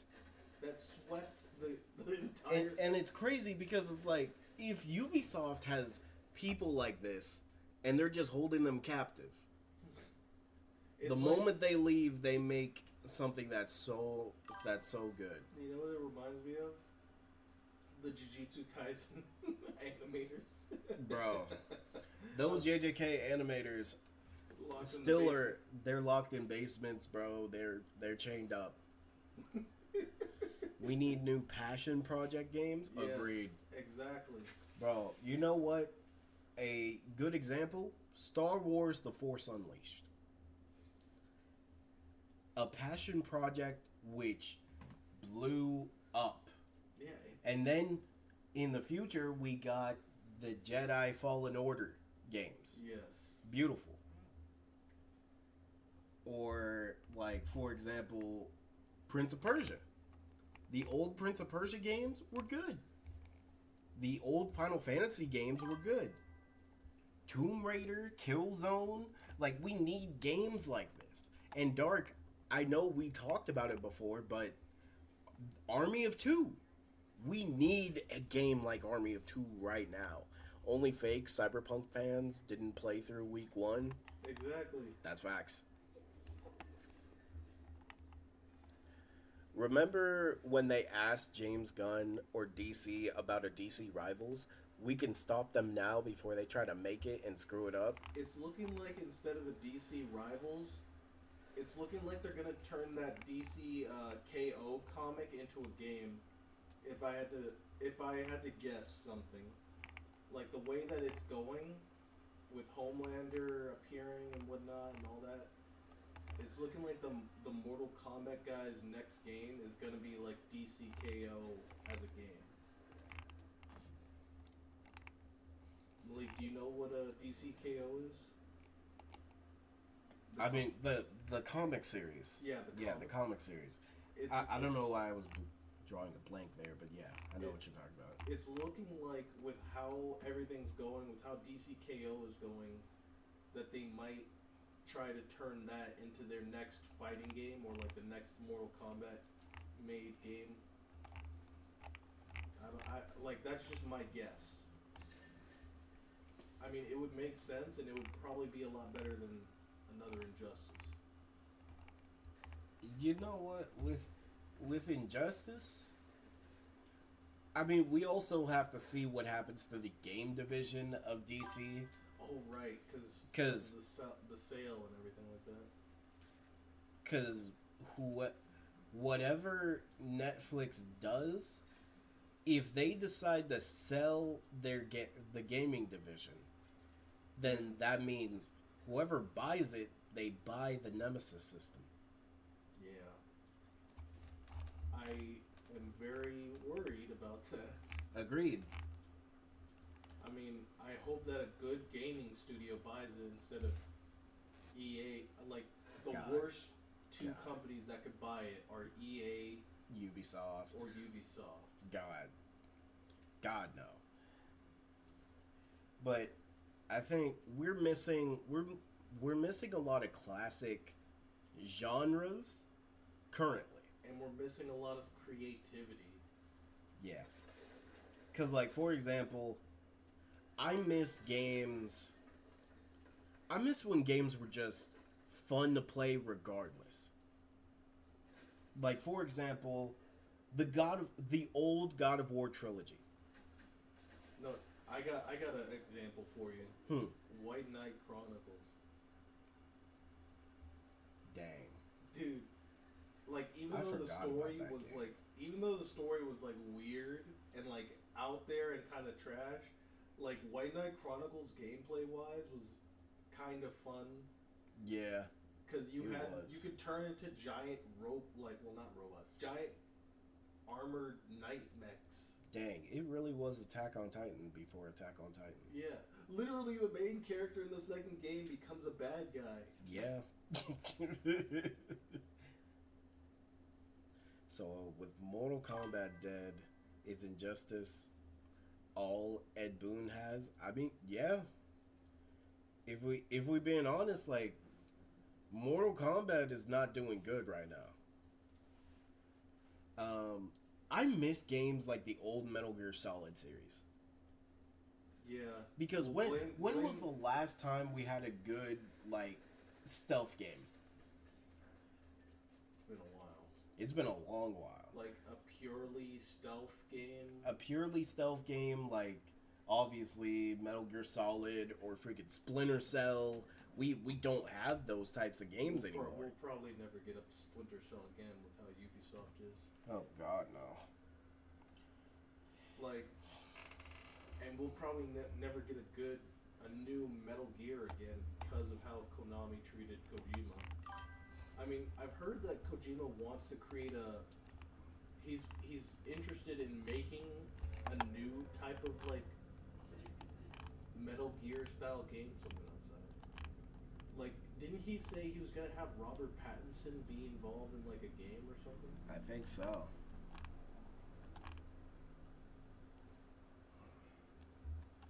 It's honestly just so unfortunate. Star Wars: The Jedi Resurge takes place after Episode 9. Okay, I'm gonna be real. You brought up a certain name when it comes to Star Wars, which I do have to say that Star Wars is now under new management. Oh yeah, Dave Filoni's in charge. Yep, Now. Dave Filoni is now in charge of all of Star Wars.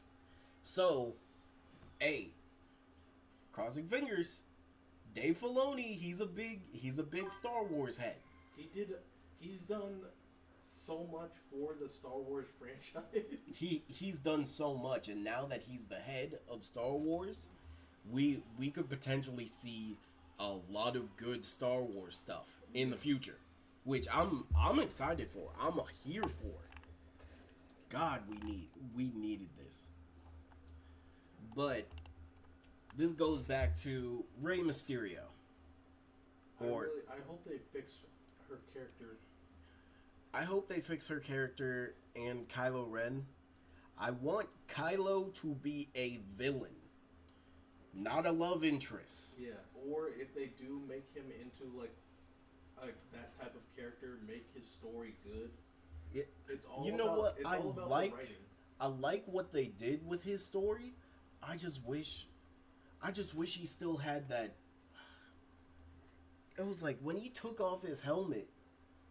Oh, you wish he had more of that mystery to him? Yeah, I wish he had more of that mystery. Like, don't get me wrong, I do like the story that they made for him.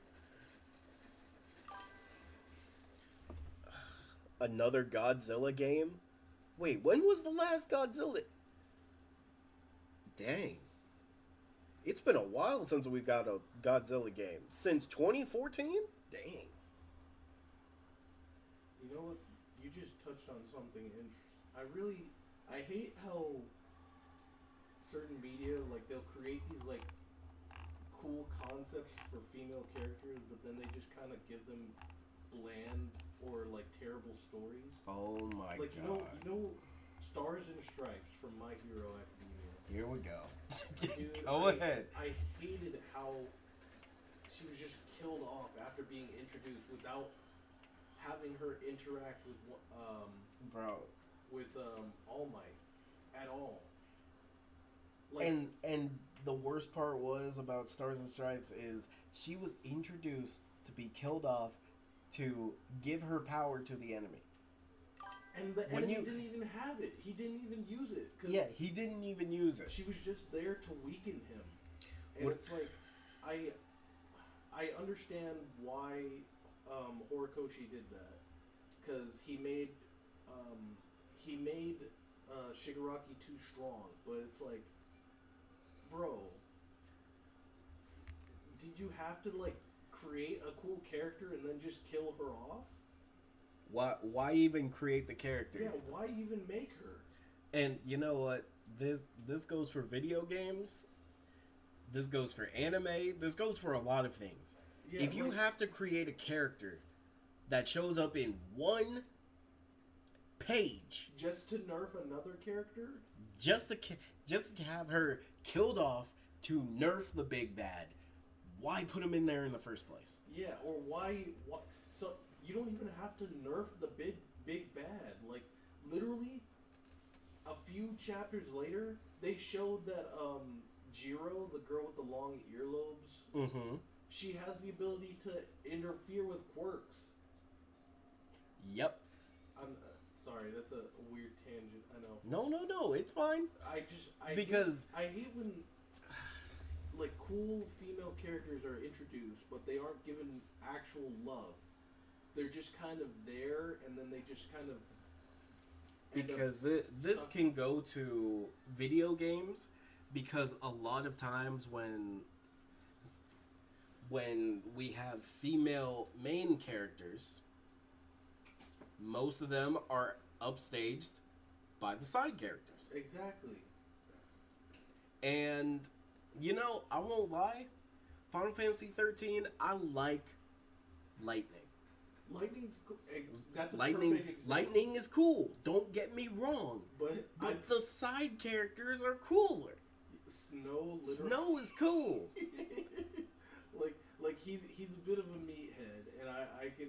He rides a Shiva bike. That is way too cool. Snow and Lightning are the perfect example of this, because I remember when I was first playing it, Final Fantasy 7 or 13, and I was just like, why is she like constantly hurting Snow? Like, I thought they were family or something. And you want to know the crazy part is that I have the same problem with Cloud, because Cloud and Lightning are just I'm super edgy. Yeah, like the thing about Cloud is that he's not actually edgy. Like if he's like, just he's oblivious to so much. Yeah. Also, if you know his like lore and everything like that, you find out that not only is he not edgy, he's kind of like a nerd. But he's it's because of the trauma that he experienced because of Hojo that he is the way that he is. But that's a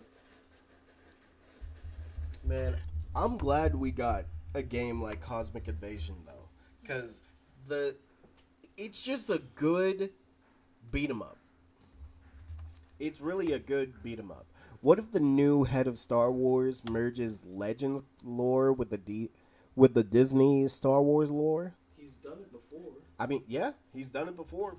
And honestly, of all the people, I trust Dave. Yeah, Like, Dave Filoni literally cares. He literally built Star Wars back up from the ground. When it was nothing. Like, literally, the Clone Wars animated series, without that, people wouldn't even be talking about Star Wars now. Like, And I'm pretty sure it was he was the reason we got the animated Clone Wars too. no, that's what I was talking about, the animated Clone Wars series. No, I mean the one before Star Wars, the Clone Wars. Oh, yeah, he was in charge of that, too. Yeah. Like, if it wasn't for him, we wouldn't have such peak moments. Like, clones would not be as cool as they are right now. Yeah. The clones have some of the best writing, and it's all just one dude doing all the voices. Exactly, dude. And let's not talk about the peak of Ahsoka Tano. He made Ahsoka from this horrible character into one of the best written characters in all of Star Wars. Ahsoka Tano has such a beautiful redemption arc. And then he made Mandalorian cool. He made everything look cool. I just hate the fact the person before him, she made Rey a Skywalker. Well, it's not that. It's more so I hate the fact that the Rey was just poorly written. Bro, Because it made it so much worse, the fact that she was poorly written. Finn was written beautifully just to turn into a side character. Yeah, like the two of them had the hallmarks of being very well written characters and having great stories, but it's just whoever was in charge of writing them just did not know how to handle they didn't know how to write them as characters, if that makes sense. Yeah. They only knew how to make them archetypes or stereotypes. They didn't know how to. I can't remember the name too, Zach. The worst thing I hate about Rey is that they tried to write her like she's she's the savior of everything. When in reality, when you look at the story, Finn and his party did more than Rey did. Finn Finn was literally a leader. Finn had such an amazing story. Like, I think that also goes back to the fact that whoever was in charge of writing these characters didn't really know how to write these characters. and it's like, how do you go from where you put Finn to where he ended off at? And then y'all wanted to do the, why in the world did you want to focus on this relationship between Rey and Kylo so much, to the point where it's like it's always in your face? And then the worst part about it is that after they do that, Palpatine's back. Why? It all goes back to the writing, man. This is what I tell you. Good writing will be remembered for ages, but also bad writing will be remembered for ages. You know Game of Thrones? Dude, how many times have I talked about how bad the Game of Thrones writing was? Hey, talk about it. Dude, Talk about it. The fact that you can't even see anything half the time during the final fight in Winterfell is insane. Literally years of character development, and Jaime Lannister not only goes back to his sister, but just dies by having a building fall on him. Like, I would have understood. Oh my god! I would have understood if it was like well written or well done. Like if he went back to her and it made sense, like writing wise, sure. People regress. But this dude, he just after sleeping with Brienne, he's like, okay, I'm going back to my sister now. And you know what? To tie this to a video game, I'm gonna talk about The Last of Us real quick, because of all the ways you had to kill our boy Joel, you let him die to a golf club. Yeah, that was a bit odd. Because here's the thing.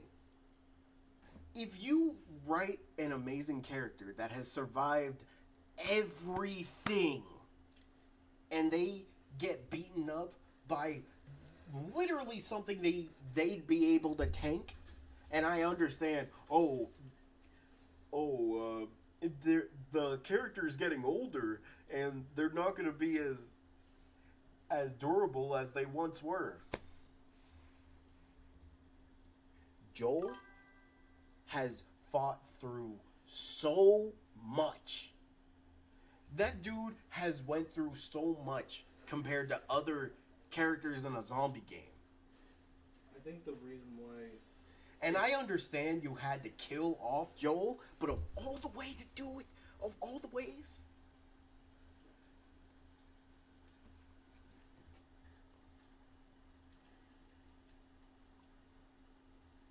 Oh, yeah, that was another thing that pissed me off about Rey Mysterio. She could, like, basically summon past Jedi to give her wisdom. Well, that's in the lore. Remember, because Luke could do that. But, like, it took Luke training, though. I know. That's and again, this goes back to the writing, good and bad writing. Yeah, because you got to remember, like, whoever was writing her, they didn't really want to give her much adversity. Like, they wanted to, for some reason, they thought, there was just, I just don't really understand a lot of the choices they made when they were writing her character. Like, in the beginning, it made sense, because I thought Finn and her were gonna be co-Jedis and like learn the Force together and whatnot. Bro, everything about Finn screams he should have been a Jedi. Yeah, one of the reasons why I know they're trying to remake or they're not remake, they're creating a new type of story or whatever, but I just won't be able to, I can't watch it. I mean, look, with Dave at the helm, Dave will probably do a better job. He'll definitely do a better job than what we got. Yeah. Because, like, we... Notice how we haven't even talked about Luke yet. Because we both know that Luke probably was written the worst ever. Yeah. Because... I can't even go around that. Like, bro, how they wrote... Like, Luke is supposed to be what Superman is. Yeah. Like, a character who keeps a positive outlook even in the worst of times. And it's like, I can understand what the guy who was writing Luke in the second movie was trying to do, but that's not for Luke. That type of character arc is for somebody else. A character like Luke, like a character like Superman or Spider-Man, is a character who's supposed to see the best in people, even in the worst of times. Yep. And they wrote him like he was a side character. Yeah. This is Luke Skywalker. Like my brother said, this is basically Superman. And they treated him like a side character. This is the main character. And I'm glad Mark Hamill came out and, like, talked about how bad it was. I'm glad he did. Because people needed to hear that. Both the classic and new balanced Jedi code to those that would be more attuned to a specific one. I mean, that could work. I feel like they will tie into Legends. Because they could do the Luke has a kid thing, but all Dave will have to do is just make it fit with the current story of Scott, the Star Wars.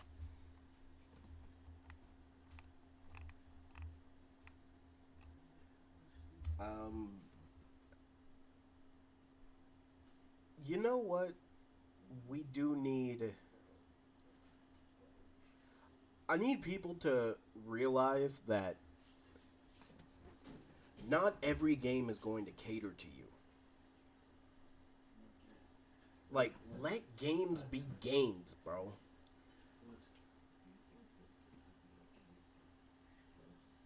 And Sure. we talked about this off stream, but like the idea of being able to unlock things in a video game, it doesn't hit how it used to. Because, like, for example, we talked about Soul Calibur 3. Soul Calibur 3, when you unlock something, and it was cool. Like, you could unlock the shopkeepers, and each of them had their own unique moveset. We had a whole kicking moveset. There was a person who had different types of weapons that we've never seen in any other Soul Calibur, and those are just stuck on Soul Calibur 3. Or like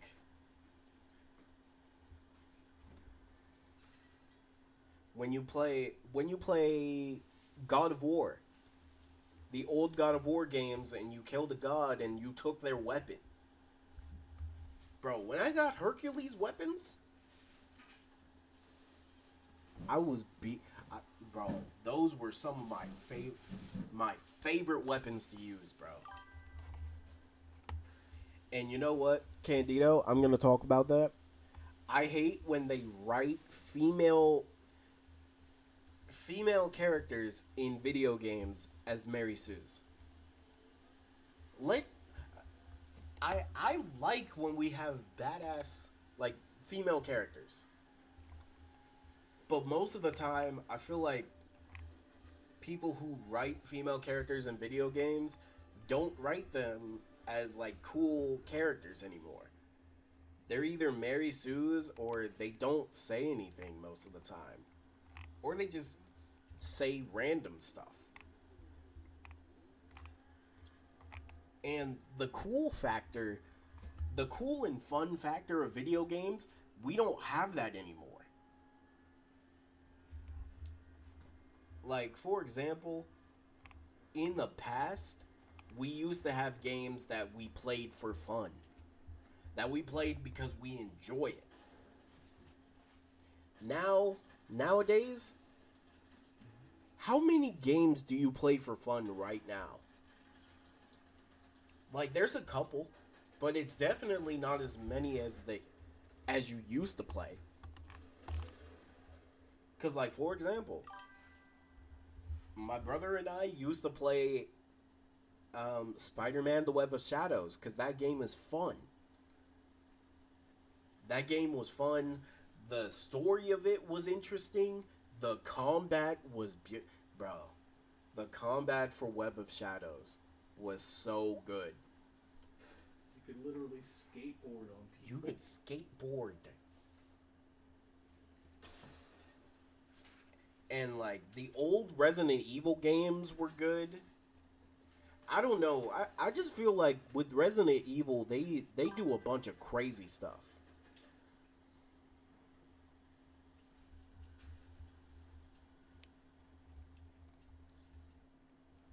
Yeah, he did use the same test against Grogu. I wonder what Dave is gonna do with Luke. Where he is right now with the Mandalorian.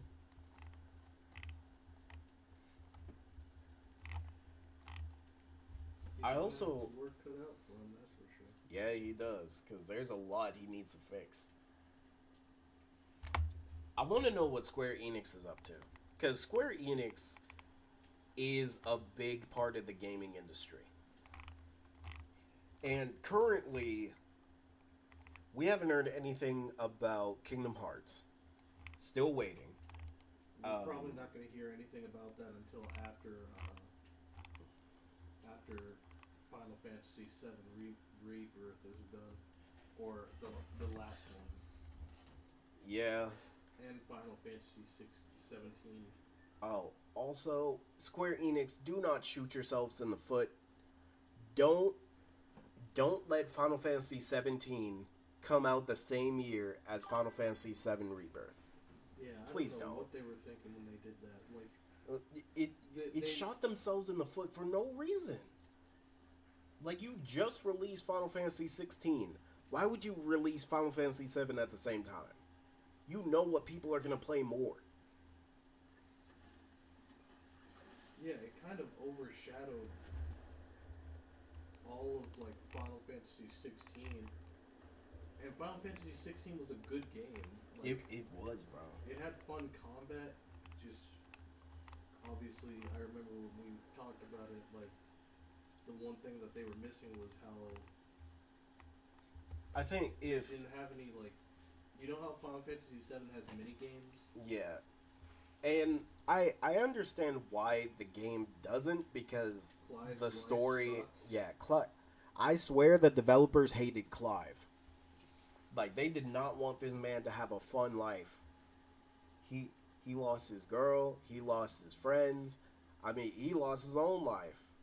He lost everything. And the thing is, every time he thought he could chill, the game said, nah, I'm gonna put a boss in front of you. Or, I'm gonna kill someone you love. And it's like, come on! And then I feel like the biggest problem, they got rid of Sidolphus too soon. quickly. Yeah. Like, Sidolphus was one of the better parts. If he would have at least survived up until, like, the final fight, I think that would have been fine. Yeah. But we're missing a lot of games, like...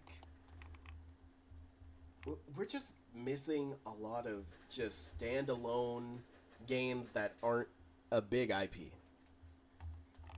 for example, in the past we had games like Rogue Galaxy, standalone game, a good game with a good story. Like, we just need overall good small games so y'all can build those into big IPs. Right now, Square Enix and, if we're being honest, all of PlayStation, they're trying to make these. They're trying to make new IPs when in reality, just look at the PS2 games, the PS3 games. If y'all looked at the collection of both of those, PS2 and PS3 have so many IPs on. Bro, PS2 and PS3 have some of the best PlayStation IPs that are just locked on those. Maybe change Kylo to the dark side, seeing one of his. And the feeling of powerlessness, the rage effect. Rage affects him to where. I mean, I'm okay with that. If you pick to keep your attachments, he will. I don't know. I don't know. I really just want Kylo Ren to be a villain. Because maybe it's not just with video games, but in regular stories too. I miss when we had villains that are just villains. Nowadays, every villain has some backstory or something, and I understand. Like, for Kylo Ren specifically, I did like that.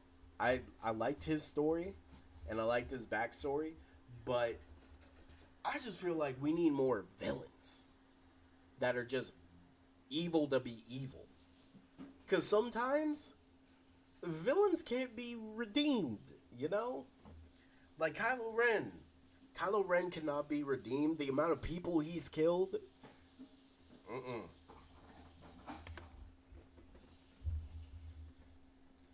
Bro, the single player genre games took over when we were younger. Like, there were so many good single player experience games. Like, I know people talk about like the God of Wars right now, like Ghost of Tsushima, which Ghost of Tsushima is good. But for example, I'm a Dragon Quest player. Dragon Quest? Look, Dragon Quest games were going crazy. Dragon Quest 11, the last good Dragon Quest game. Freaking on the PS2, my brother can tell you, Dragon Quest 8, that game was so good, bro. I played that game religiously. Bro. Because that goes back to, like, having a good story. Like, Having a good story, yeah. A lot of people don't realize how important having a good, impactful story can be. And a fun game. Yeah, like adding a fun game to that story. Like, I think one of the things that kept Final Fantasy 16 from being as successful as it was is that the story it had and the gameplay it had were great, but the gameplay wasn't as great as it could have been. True. Like, Final Fantasy VII Remake and Rebirth, they do a great job of, like, having the good gameplay, having a very interesting story, but they also add in that extra bit to make you interested in the characters, in the world. That's what was missing. Like, you didn't have those extra moments where you could get invested in the characters. Like, mini games. What's good, bro? Been a while. What's good, Whitebeard? How you been? It's great to see you. And, you know, another good standalone title, and this is one of the best video games ever created. Kingdom Hearts 2, Final Mix. Honestly, one of the best video games ever created. Yeah. Kingdom Hearts 2, Final Mix had the best of everything. Good good quality gameplay, good quality story mode. There is a lot of content in the game. A lot of content.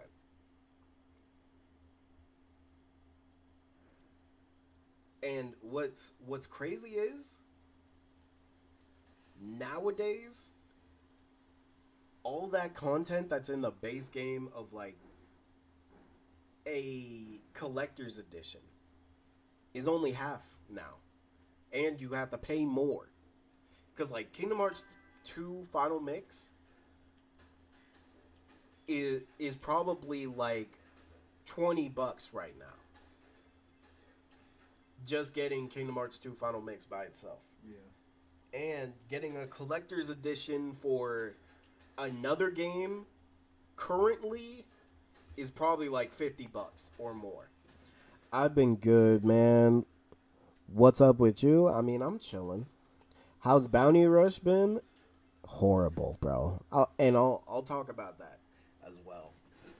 Because I do have to talk about the anime game aspect of video games.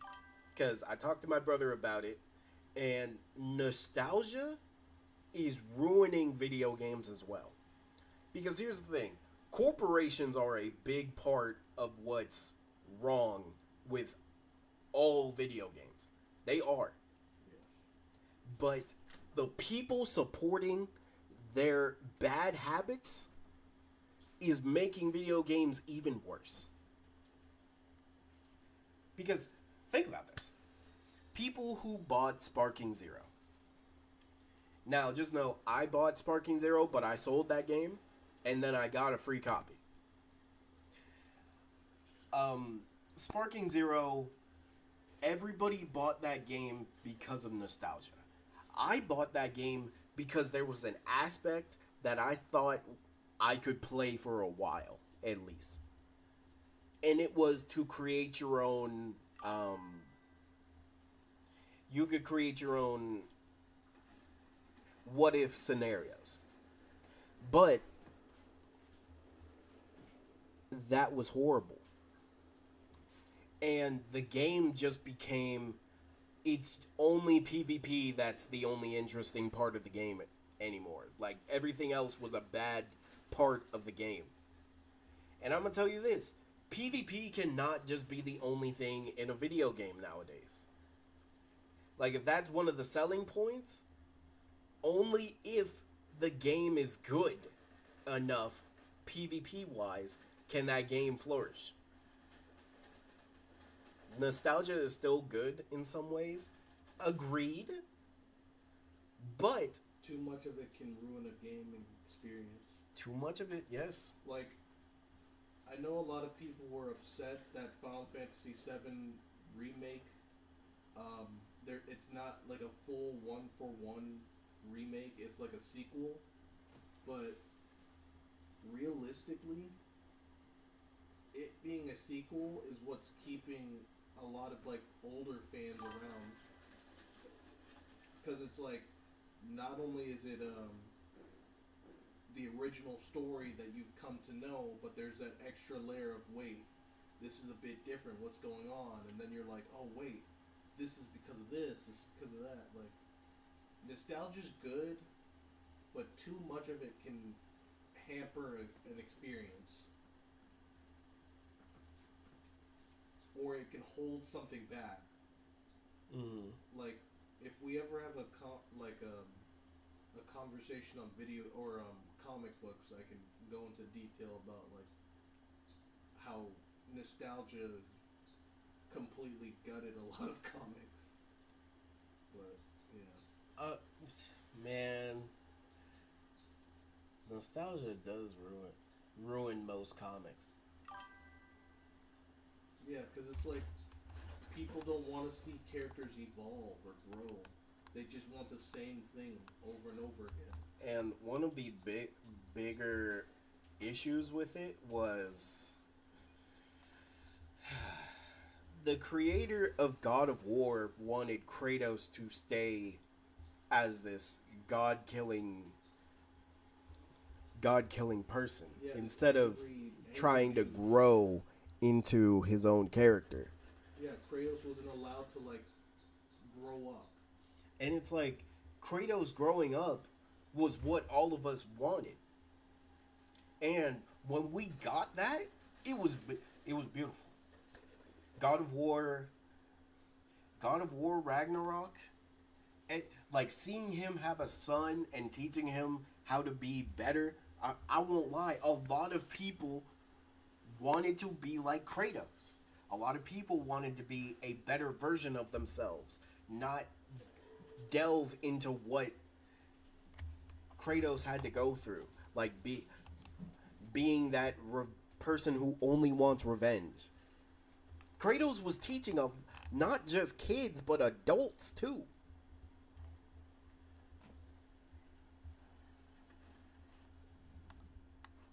Okay, let me get. I read that. That's when Snot comes in alongside the female Sith with the saber whip. Oh yeah, that would be cool, honestly. Snock and that female Sith talk to Kylo about his powerful Sith grandpa Vader and Sith trickery to make Kylo hear falls of Vader speaking in his mind. That could work. That could work as well. That's the part why I dislike Dragon Ball realistically. All the character development just gets reset. Bro, I hate the fact that when it comes to Dragon Ball, they always make Goku an idiot. Yeah, it always. Like Super made Goku an idiot when in Dragon Ball Z, when Goku was serious, that's Kakarot. Yeah, he knew when to take things seriously and when to have fun. And That's the main issue I have with a lot of like comics and like certain manga, comics, like mainstream manga, novels. current Like, animes, characters don't grow. and it's like, look at Vegeta. Vegeta grew.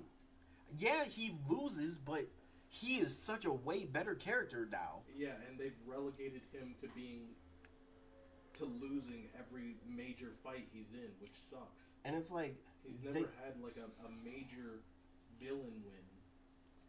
and the only time Goku gets character development is either when Chi-Chi or his family's involved, or when it comes to fighting.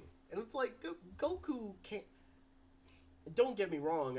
I'm glad Goku gets character development here and there, but I'd rather him be that genius that he used to be. Like, You know. grow as a character And I know people hate on GT Goku, but that's one of the best versions of Goku. because he actually learned from his mistakes and fights, and like he takes stuff seriously. Way more seriously.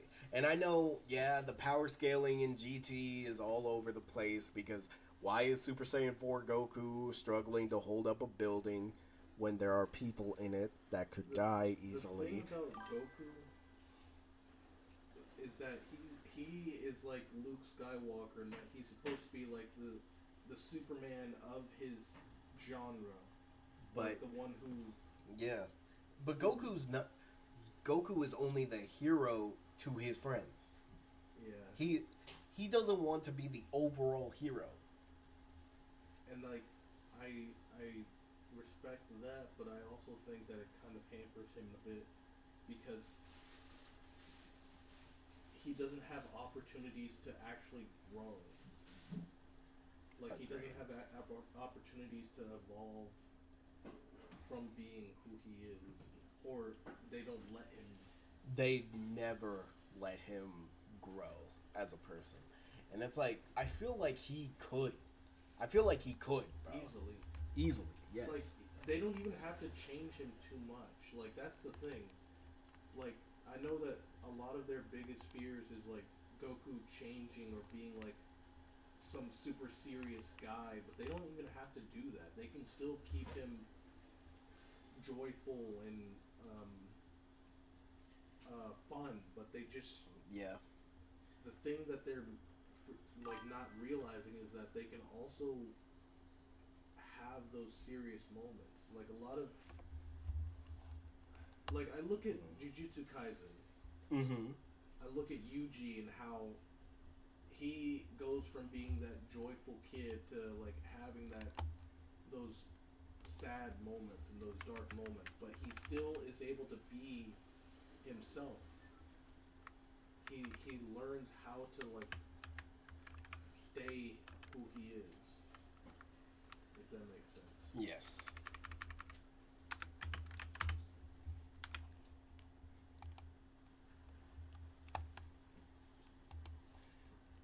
Okay.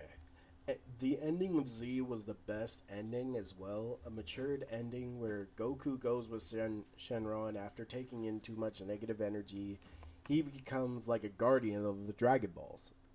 And, you know, this was also good for Vegeta because Vegeta became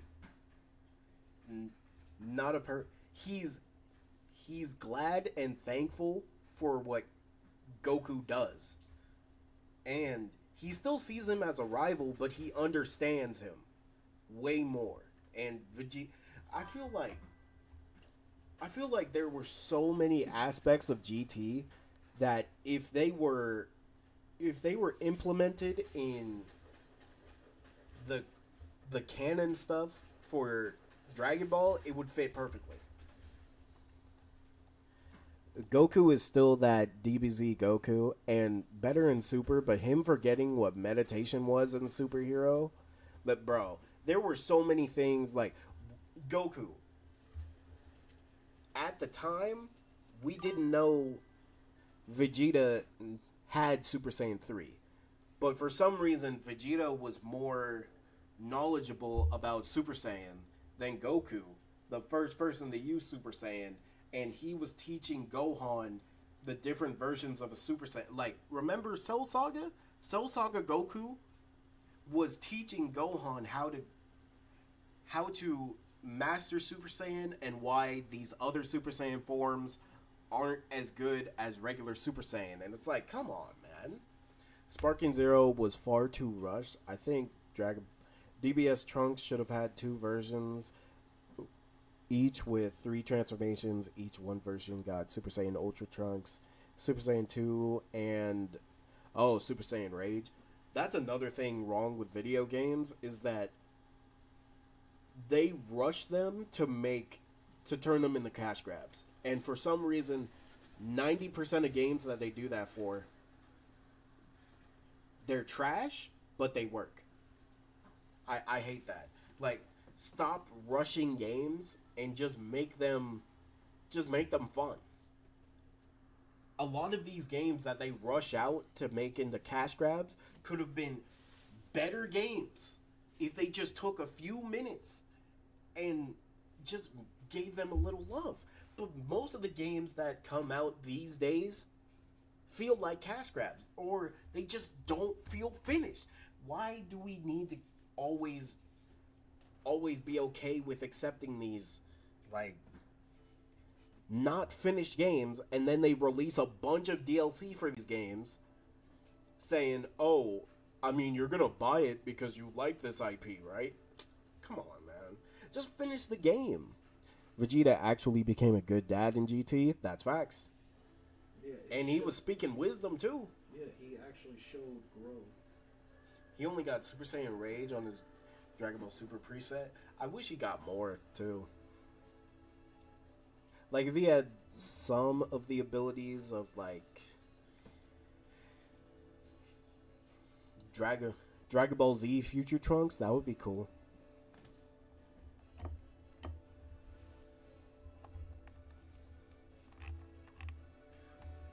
But yeah, Whitebeard, have you been playing Bounty Rush? I just know if you do rewatch this, I did crash out on Bounty Rush because the game's just in a horrible state, and I don't care what rank you are, but if the game is in a horrible state, you can call it out and understand that right now it's just in a bad state. Could have given Piccolo. I'm surprised Piccolo didn't do more in like Dragon Ball Z. I wish Piccolo did more, but I'm glad they gave him like Orange Namekian. I do want to say that Gohan did not deserve Beast. And I know this is going to sound crazy, but when you really think about it,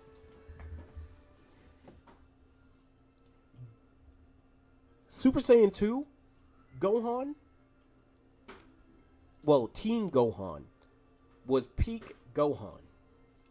And I know people are saying, "Oh, Gohan is super cool now." Gohan didn't deserve getting a new transformation. Because really thinking about it, Piccolo deserved it because of all the characters, Piccolo trains like that. He trains on the level of Goku and Vegeta. Yeah, obviously Piccolo doesn't train with gods, but he's training consistently. And I think it makes sense for him to get an extra transformation or an extra boost from Shenron because Shenron remembers Kami. But Gohan did not deserve another transformation. And if we're being honest, the characters that deserve something more are humans in Dragon Ball. Because right now, if you can't compete with a god, you you're just trash.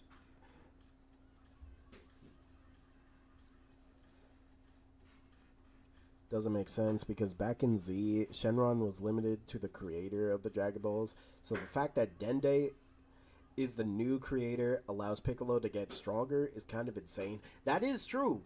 It is weird that Dende Dende being the new creator of the Dragon Balls can upgrade the Dragon Balls to make you stronger. And also, Dende has more power than Kami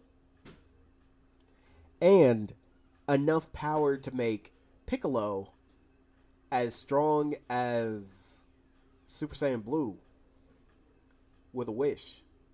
Is crazy. But what's more BS is the fact that Gohan is still stronger. And if that's the fact, why not let the strongest humans make that wish so they can compete?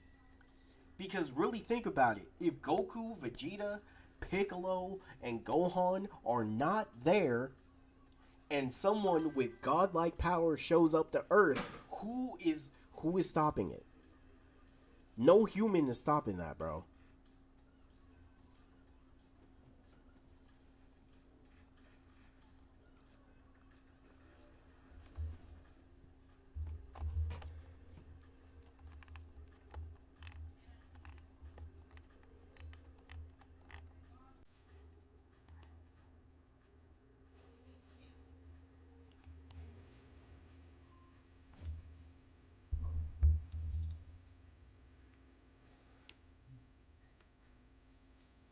Oh, one of the biggest problems of gaming, my brother and I talked about this, but GTA GTA 5 and Fortnite are the biggest problems with the gaming community as a whole.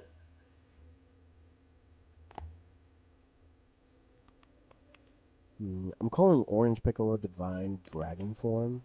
I think it's an ancient script in the Dragon Ball creation left by Somala to bless a worthy Namekian warrior from a dragon tribe. I can believe that.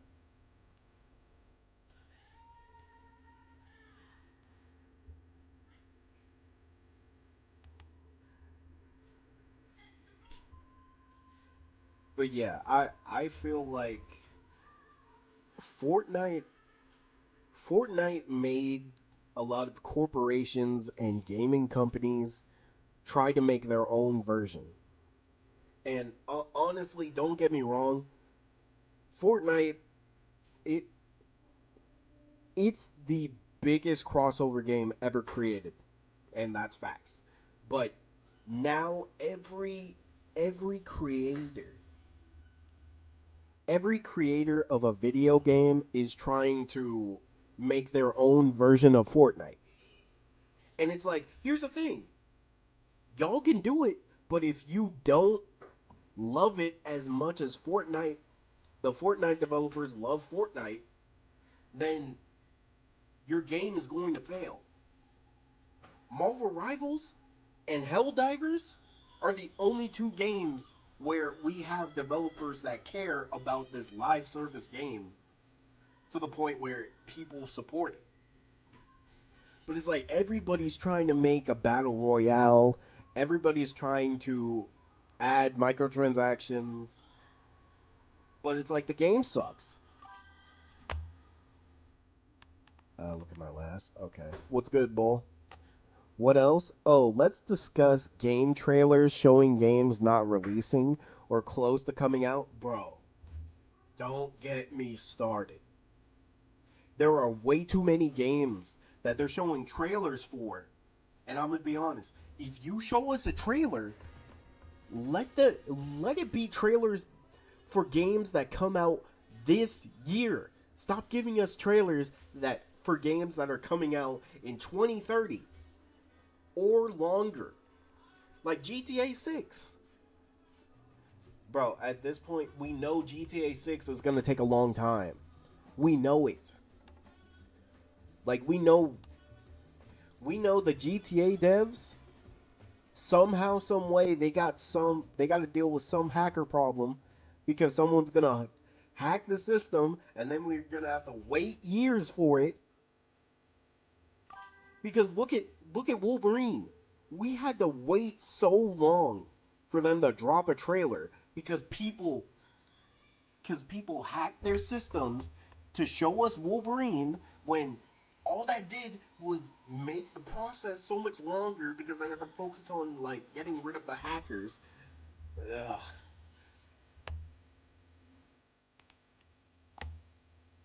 I'm also surprised it took so long considering Piccolo was Akira Toriyama's favorite character. Yeah, that's true. Why did it take so long for Piccolo to actually get something? Because Epic Games is the godfather of the modern game industry. They made Unreal Engine and made Battle Royale live service popular. That is facts.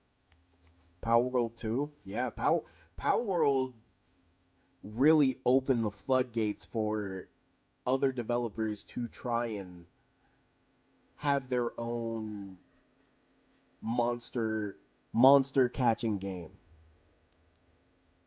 Epic Games is not the godfather of future gaming. Maybe for trash studios like Ubisoft, bro. Don't get us started on how bad Ubisoft is. Yeah, so Arc Raiders is doing so good on Steam. 3.2 million daily players is a crazy achievement. Power World is good. And this year, Power World will be releasing fully.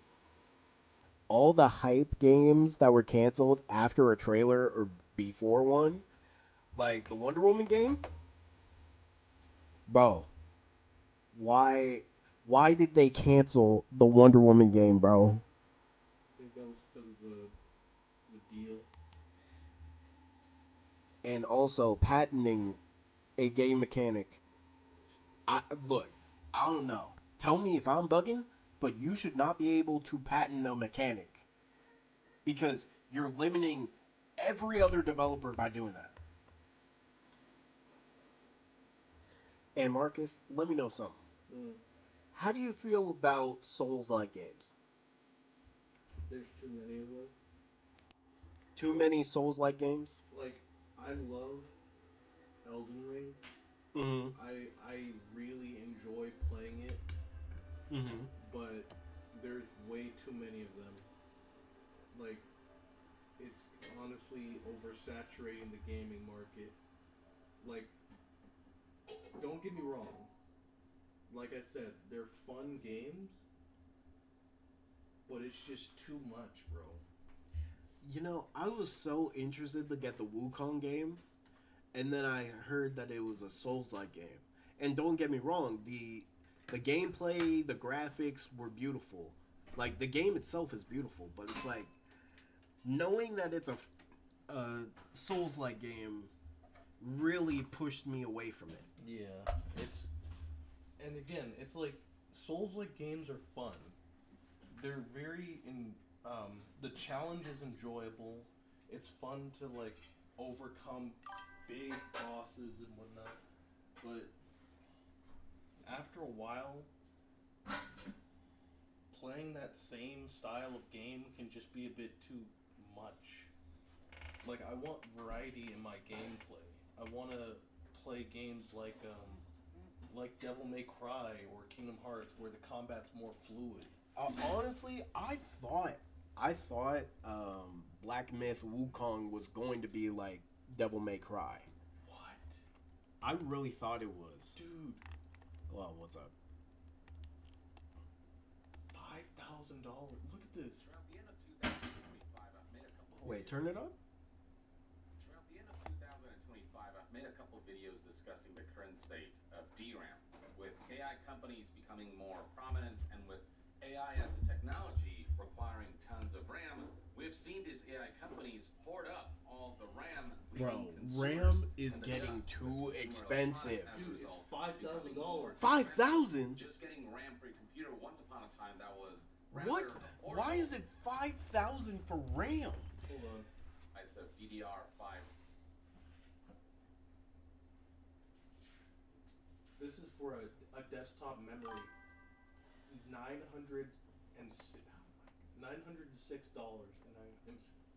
And RAM being priced at almost $1,000 as of December 12th, 2025. And if you go to the same Amazon listing right now, you'll find that the price has increased yet again, with resellers selling this component at now, almost $1,100. We're seeing people highlighting how if you go to websites like Newegg where they sell RAM, you'll find that a 128 gigabyte DDR5 RAM kit now costs, $1,460.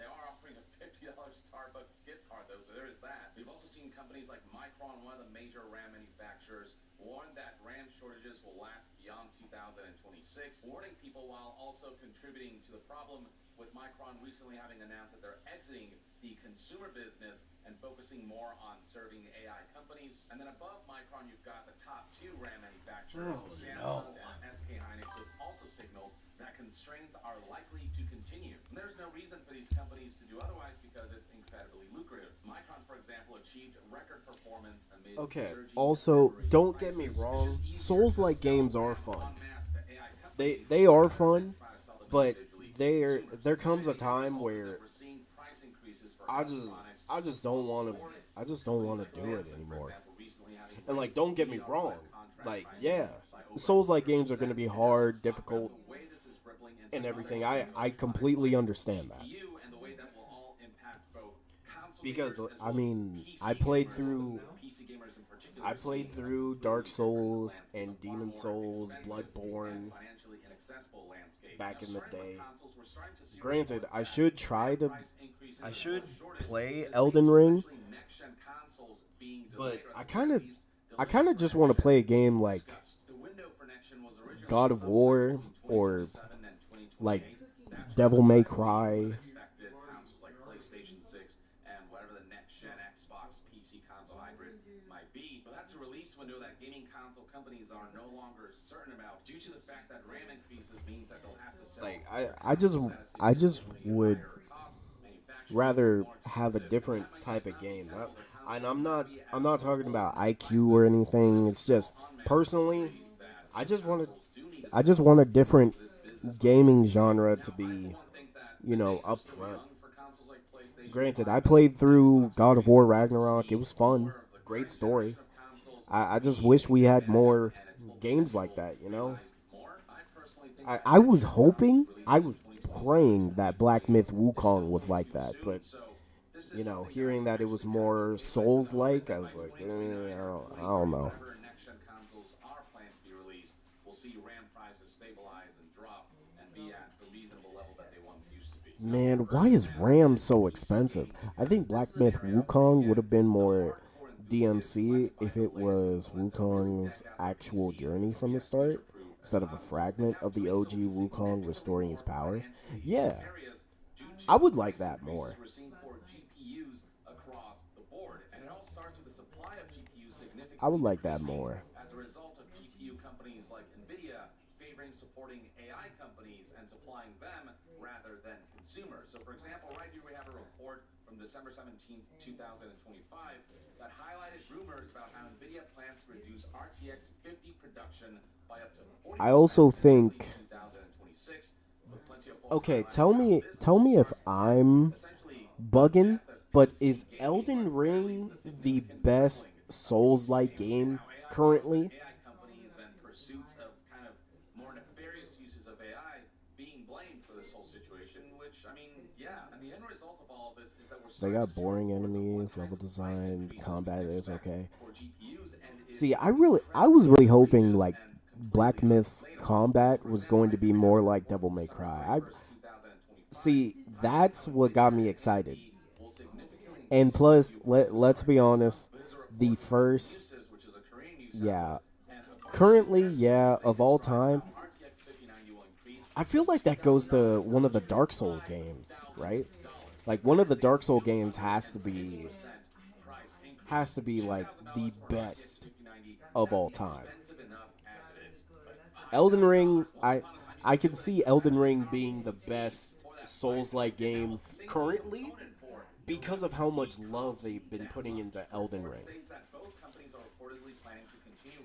If it wasn't, we wouldn't have other Soul games. Yeah, Elden Ring definitely opened the floodgates to other Souls-like games. Consumer GPUs, but also GPUs for AI data centers and servers. With so many companies being highly motivated by this technological race, that if they establish themselves, then it could bring Oh them yeah, great riches. the sales alone for Elden Ring, Companies like Nvidia and AMD like Elden Ring is definitely and to a degree currently the best-selling Souls-like game. see the effect. And Marcus, I've known him ever since you were, what, 10 years old? Maybe 8, 10 years old. Wait, you're 8. You guys are using Souls-like and Soul games wrong, by the way. Let's just go alive.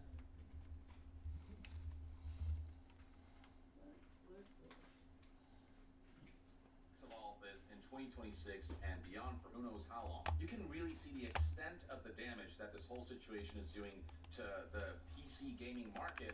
When you look at, for example, this right here, this is a comparison that Destin put together, highlighting what building a PC cost in July of 2023 versus what it'll cost in January of 2026. With the recent price increases, a PC that would Interesting. normally cost, say, like $3,500 to build now would cost Souls-like applies to creators that are not from software making a Souls. Wait, did I not say that? This build has. If you include that, and yes, SSD prices are also going up. Because I said Black Myth Wukong was a Souls Souls-like game.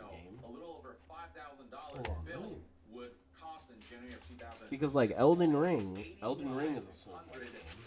And if recent reports and sources and rumors Hold on, are let me look complete, this up. we might be headed towards a future where a single powerful PC component, like say an RTX 5090 GPU, will cost as much as what entire Dark PCs Fronts? cost back in say like July of 2023. Wait, what And is all the that? while Nvidia's going out to conventions like CES 2026, which by the way stands for Consumer Electronics Show, and announcing new tech like DLSS 4.5 for GPUs, except people can't even afford GPUs as a result of price increases, and also Nvidia is lowering the amount of consumer GPUs that they're making. So it's technology reserved for the Okay, elite, so especially because according to what I see, Nvidia has such a low supply of consumer like modern day RTX GPUs. So, according to Google, Souls-like games are action RPGs inspired by From Software's Demon's Souls and Dark Souls. known for challenging combat, pushing difficulty, cryptic lore, interconnected worlds, and unique death mechanics. Popular examples include Bloodborne, Sekiro, Elden Ring, Neo 2, Liza P, Hollow Knight, and Remnant 2. To re-releasing old gen GPUs is wild. Like, imagine if Sony came out and said, "We're realizing that PlayStation 5s are too expensive to make, so we have to go back to PlayStation." And then Soul games are literally any game made by From Software. PC gaming and GPUs, Which using old generation the last one we got was in. it's still just like an insane thing that Okay, so the last one we got was Demon Souls. That's crazy. yeah, people are just thoroughly baffled that this is what it's come to, where AI has regressed us 2 GPU generations potentially. A technology that for the most part has not really benefited society or served humanity.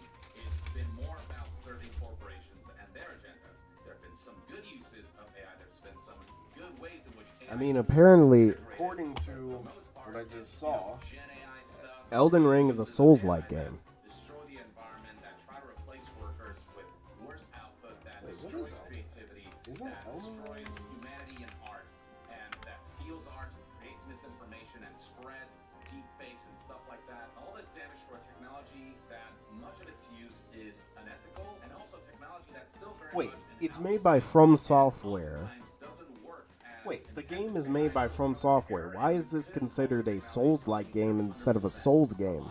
and it doesn't stop there. Wait, that doesn't make sense. Like Asus reportedly thinking about increasing prices on various products from January 5th Should, onward. shouldn't Elden Ring be a Souls game instead of a Souls-like?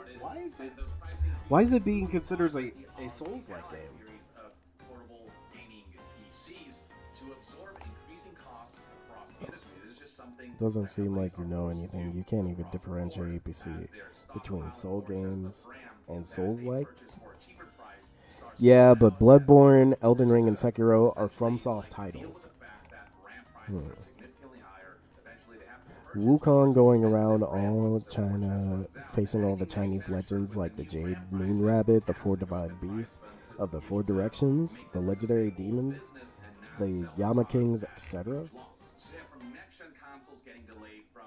Elden Ring is a Souls game. Yeah, but why is it considered a Souls-like game if the developers are from Soft? Solution to this problem right now, and seeing other companies talk about mean, price I'll ask. increases, PC gaming truly has been fucked over thoroughly by a permeation of artificial intelligence, which is being used more as a technology race to profit companies rather than as a technology that's genuinely being given careful consideration so that it's used ethically and in ways that are genuinely beneficial to society.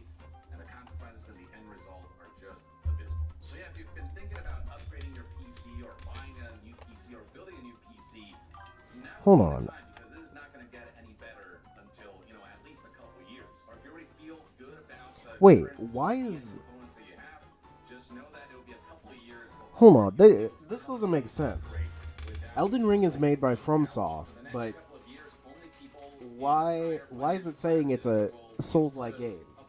So, looking at it right here, PCs with modern technology. And even electronics products that were once upon a time meant to be mass market, whether it's like cheaper laptops. Elden Ring is fundamentally a Souls-like game, sharing core DNA with From Software's Dark Souls series, like stamina-based combat, challenging bosses, cryptic lore, but evolving it with an open world, making it more accessible, and often considered a pinnacle of the genre rather than a traditional Souls title. While some purists reserve Souls games for Demon Souls and Dark Souls trilogy, Elden Ring is universally recognized as a spiritual successor and evolution of the style, often called an open world Dark Souls or the ultimate Souls-like. Interesting. This video explains the connection between Elden Ring and Dark Souls.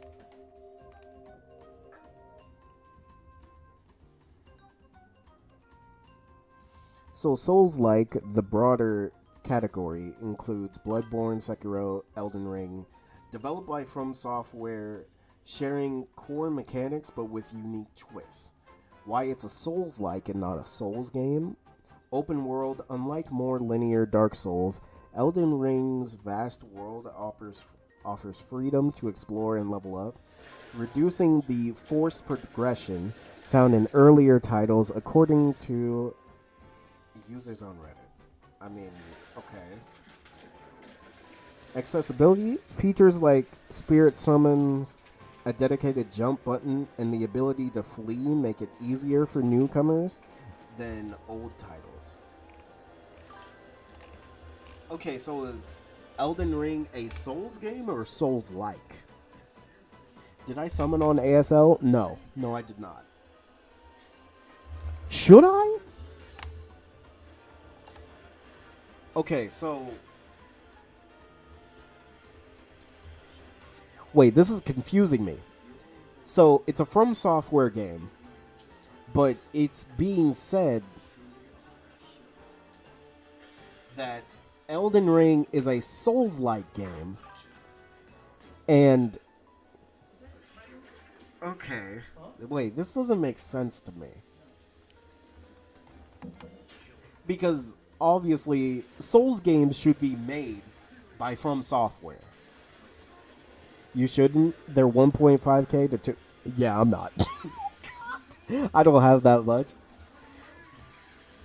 And honestly, Whitebeard, yo, I got Egghead Jimbei and Egghead Chopper.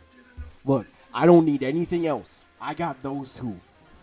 I got Egghead Chopper, Egghead Jimbei, and Egghead Usopp. I got those three. I'm focusing on getting them max. I'm focused on getting those three max, and then after I get those three max, I'm going to focus on Vinsmoke Niji.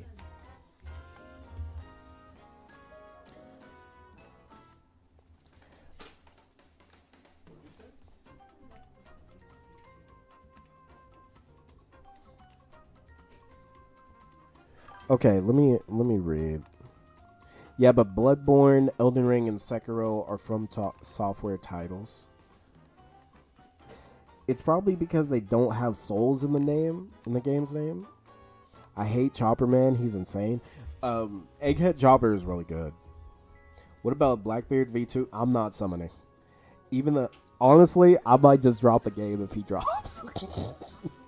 Because for sure, he's going to make playing every character horrible.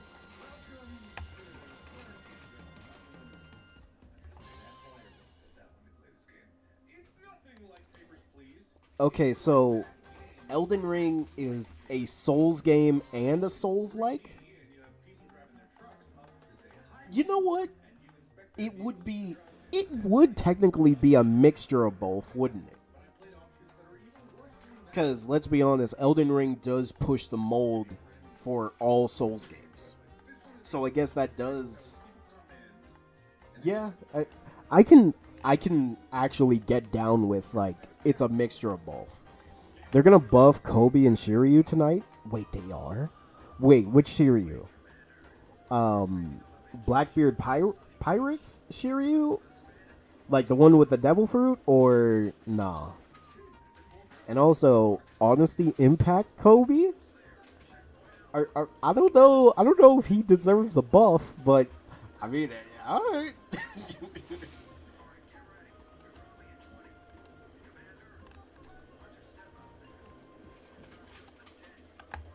Green Shiryu. Oh, okay. I have not continued my The Forest playthrough. Why is that? You know, The Forest was such a compelling game in the first season. Invisible guy. No. I don't know if he deserves a buff.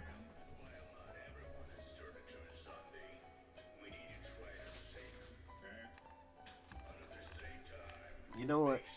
I'll just say it's in the middle. Because, I mean, honestly, Elden Ring does do a lot of things that other Souls-like titles don't do. But it is still core, like, Souls.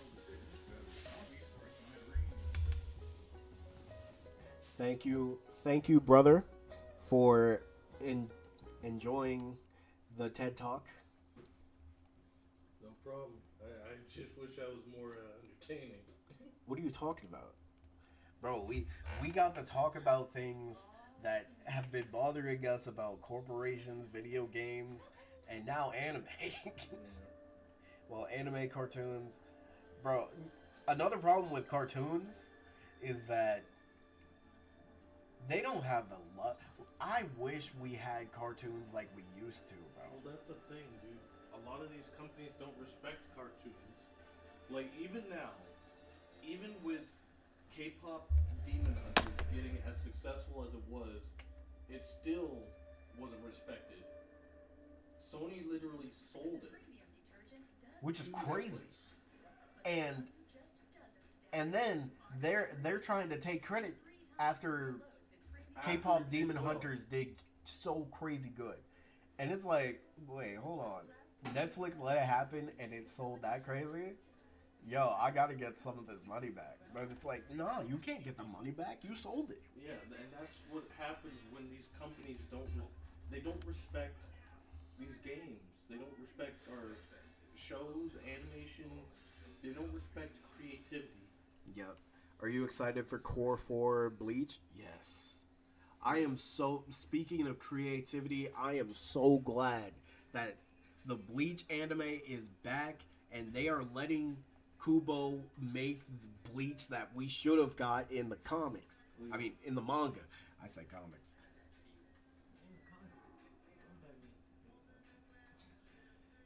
I am just so glad they let Kubo take the helm and do what he wanted to do.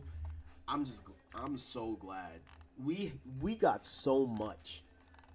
We got so much, man.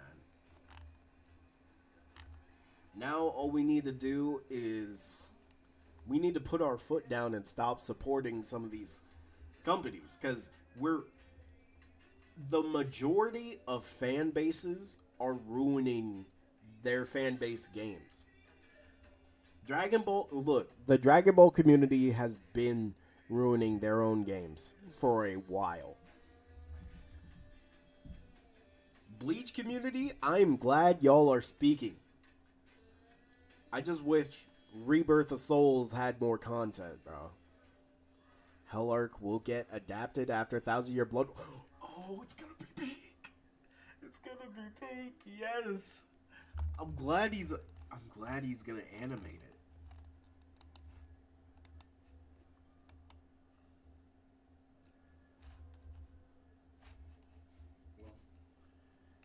All Tell right. everybody I said, They hear you. hope you all have a great day. Hope you all have a great stream. They said thank you, brother. You.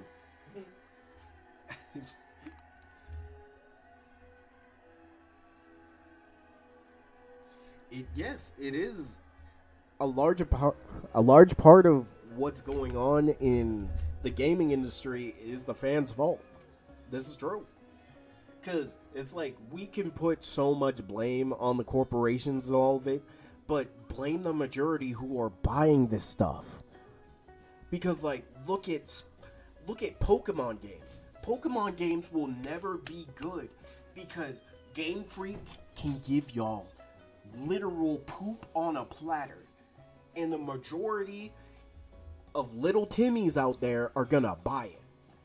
And the Pokemon content creators are gonna buy it. Why? Because that's the only Pokemon stuff they have. They're gonna buy it, play through it, and then talk about how bad it is. Actually, have we gotten any new word from the studio that made Black Myth Wukong? I mean, they are making a new Black Myth game. Can you blame us? We love these companies since we were kids. Nah, I can. I can blame y'all. The people who play Dragon Ball games all the time. Y'all just want another fighting game. Look, the Dragon Ball community realize that y'all are taking all the fighting games from other IPs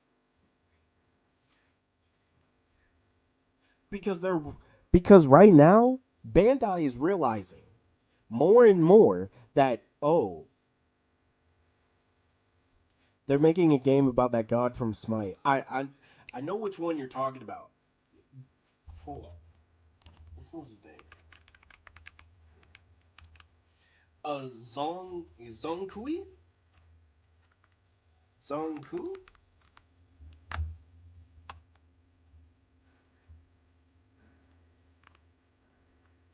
It, basically, it's a dude that looks like Ganondorf. It's a dude who looks like Ganondorf from Legend of Zelda.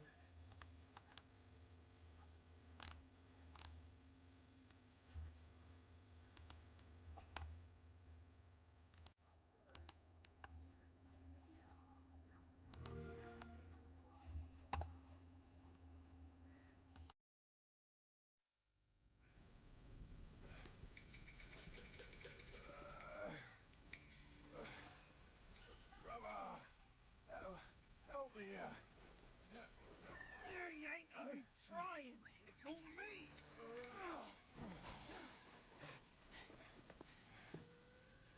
Brilliant. Where's the mountain? Hey, falling back, losing again. So that cause work. Last will take us back. As long as we keep that mountain in our arm.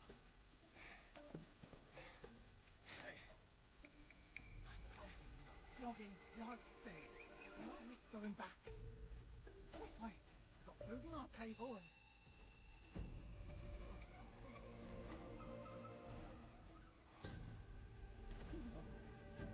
they're coming for us.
Man, we need to get these devs on a Bleach game right now, bro.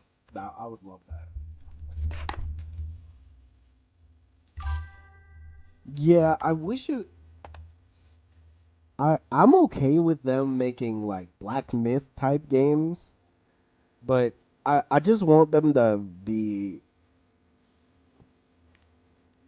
I just wish the Black Myth games were like the Devil May Cry personally.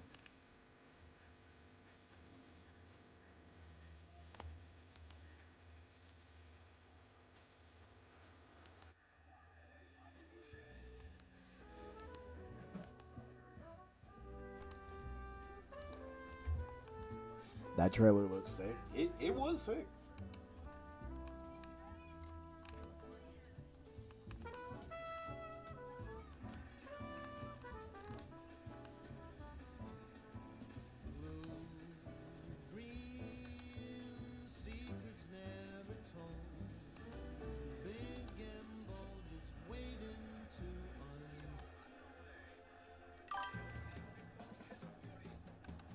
I don't know what was playing.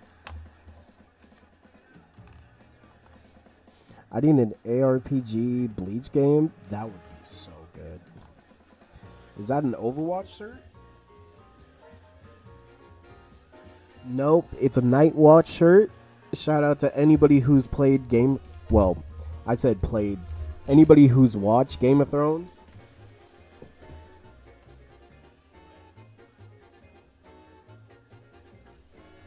It's a Nightwatch shirt. Would fit for Bleach, bro. Kingdom Hearts ain't trash, bro.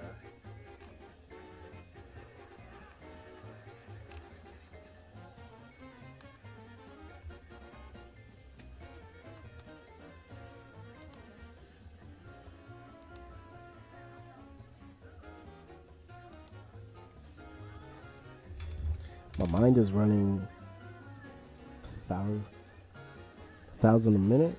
Trying to paste that name and look. Try placing that name and look. Yeah.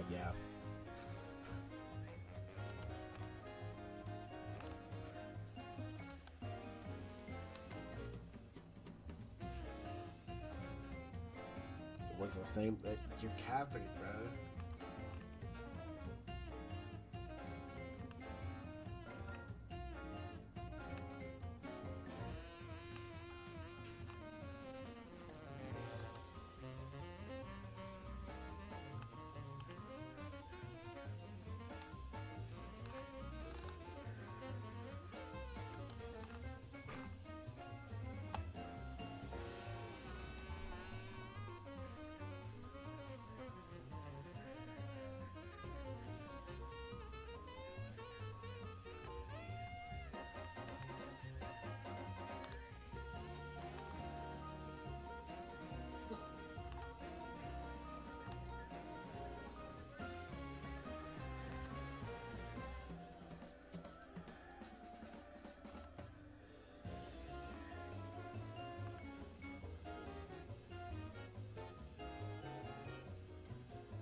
Okay.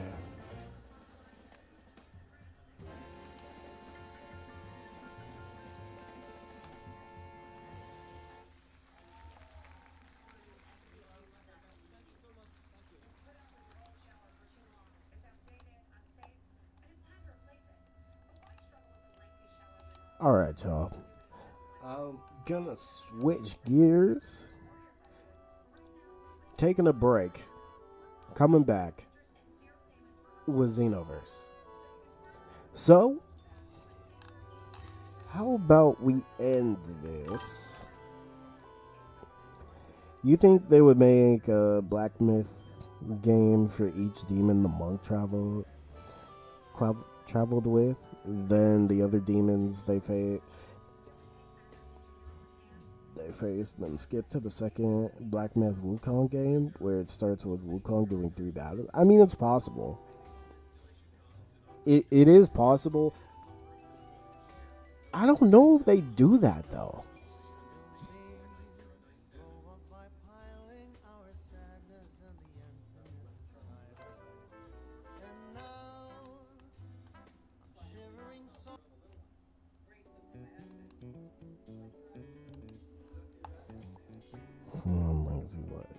Nope. We put it on yours. 2026 will be the best year for anime game announcements. Generational CC2 JJK game, bro. Don't say that, bro. Xenoverse 3, you're drawing straws right now. One Piece CAC and Quartet Knights 2, bro. We gotta talk about Quartet Knights 2. Cause like, look, those devs are alive somewhere. We just need to find them. Either that or we need to find their corpses. Cause I don't know what Bandai did with those people, but we need to find them, bro. They can make a Quartet Knights too, with the success that Black Clover's getting right now. All right, but I am gonna end there. And I will see you all later. Nah. You, bull. You, brother. Yeah. I'm gonna take a break, though. So I will see you all later.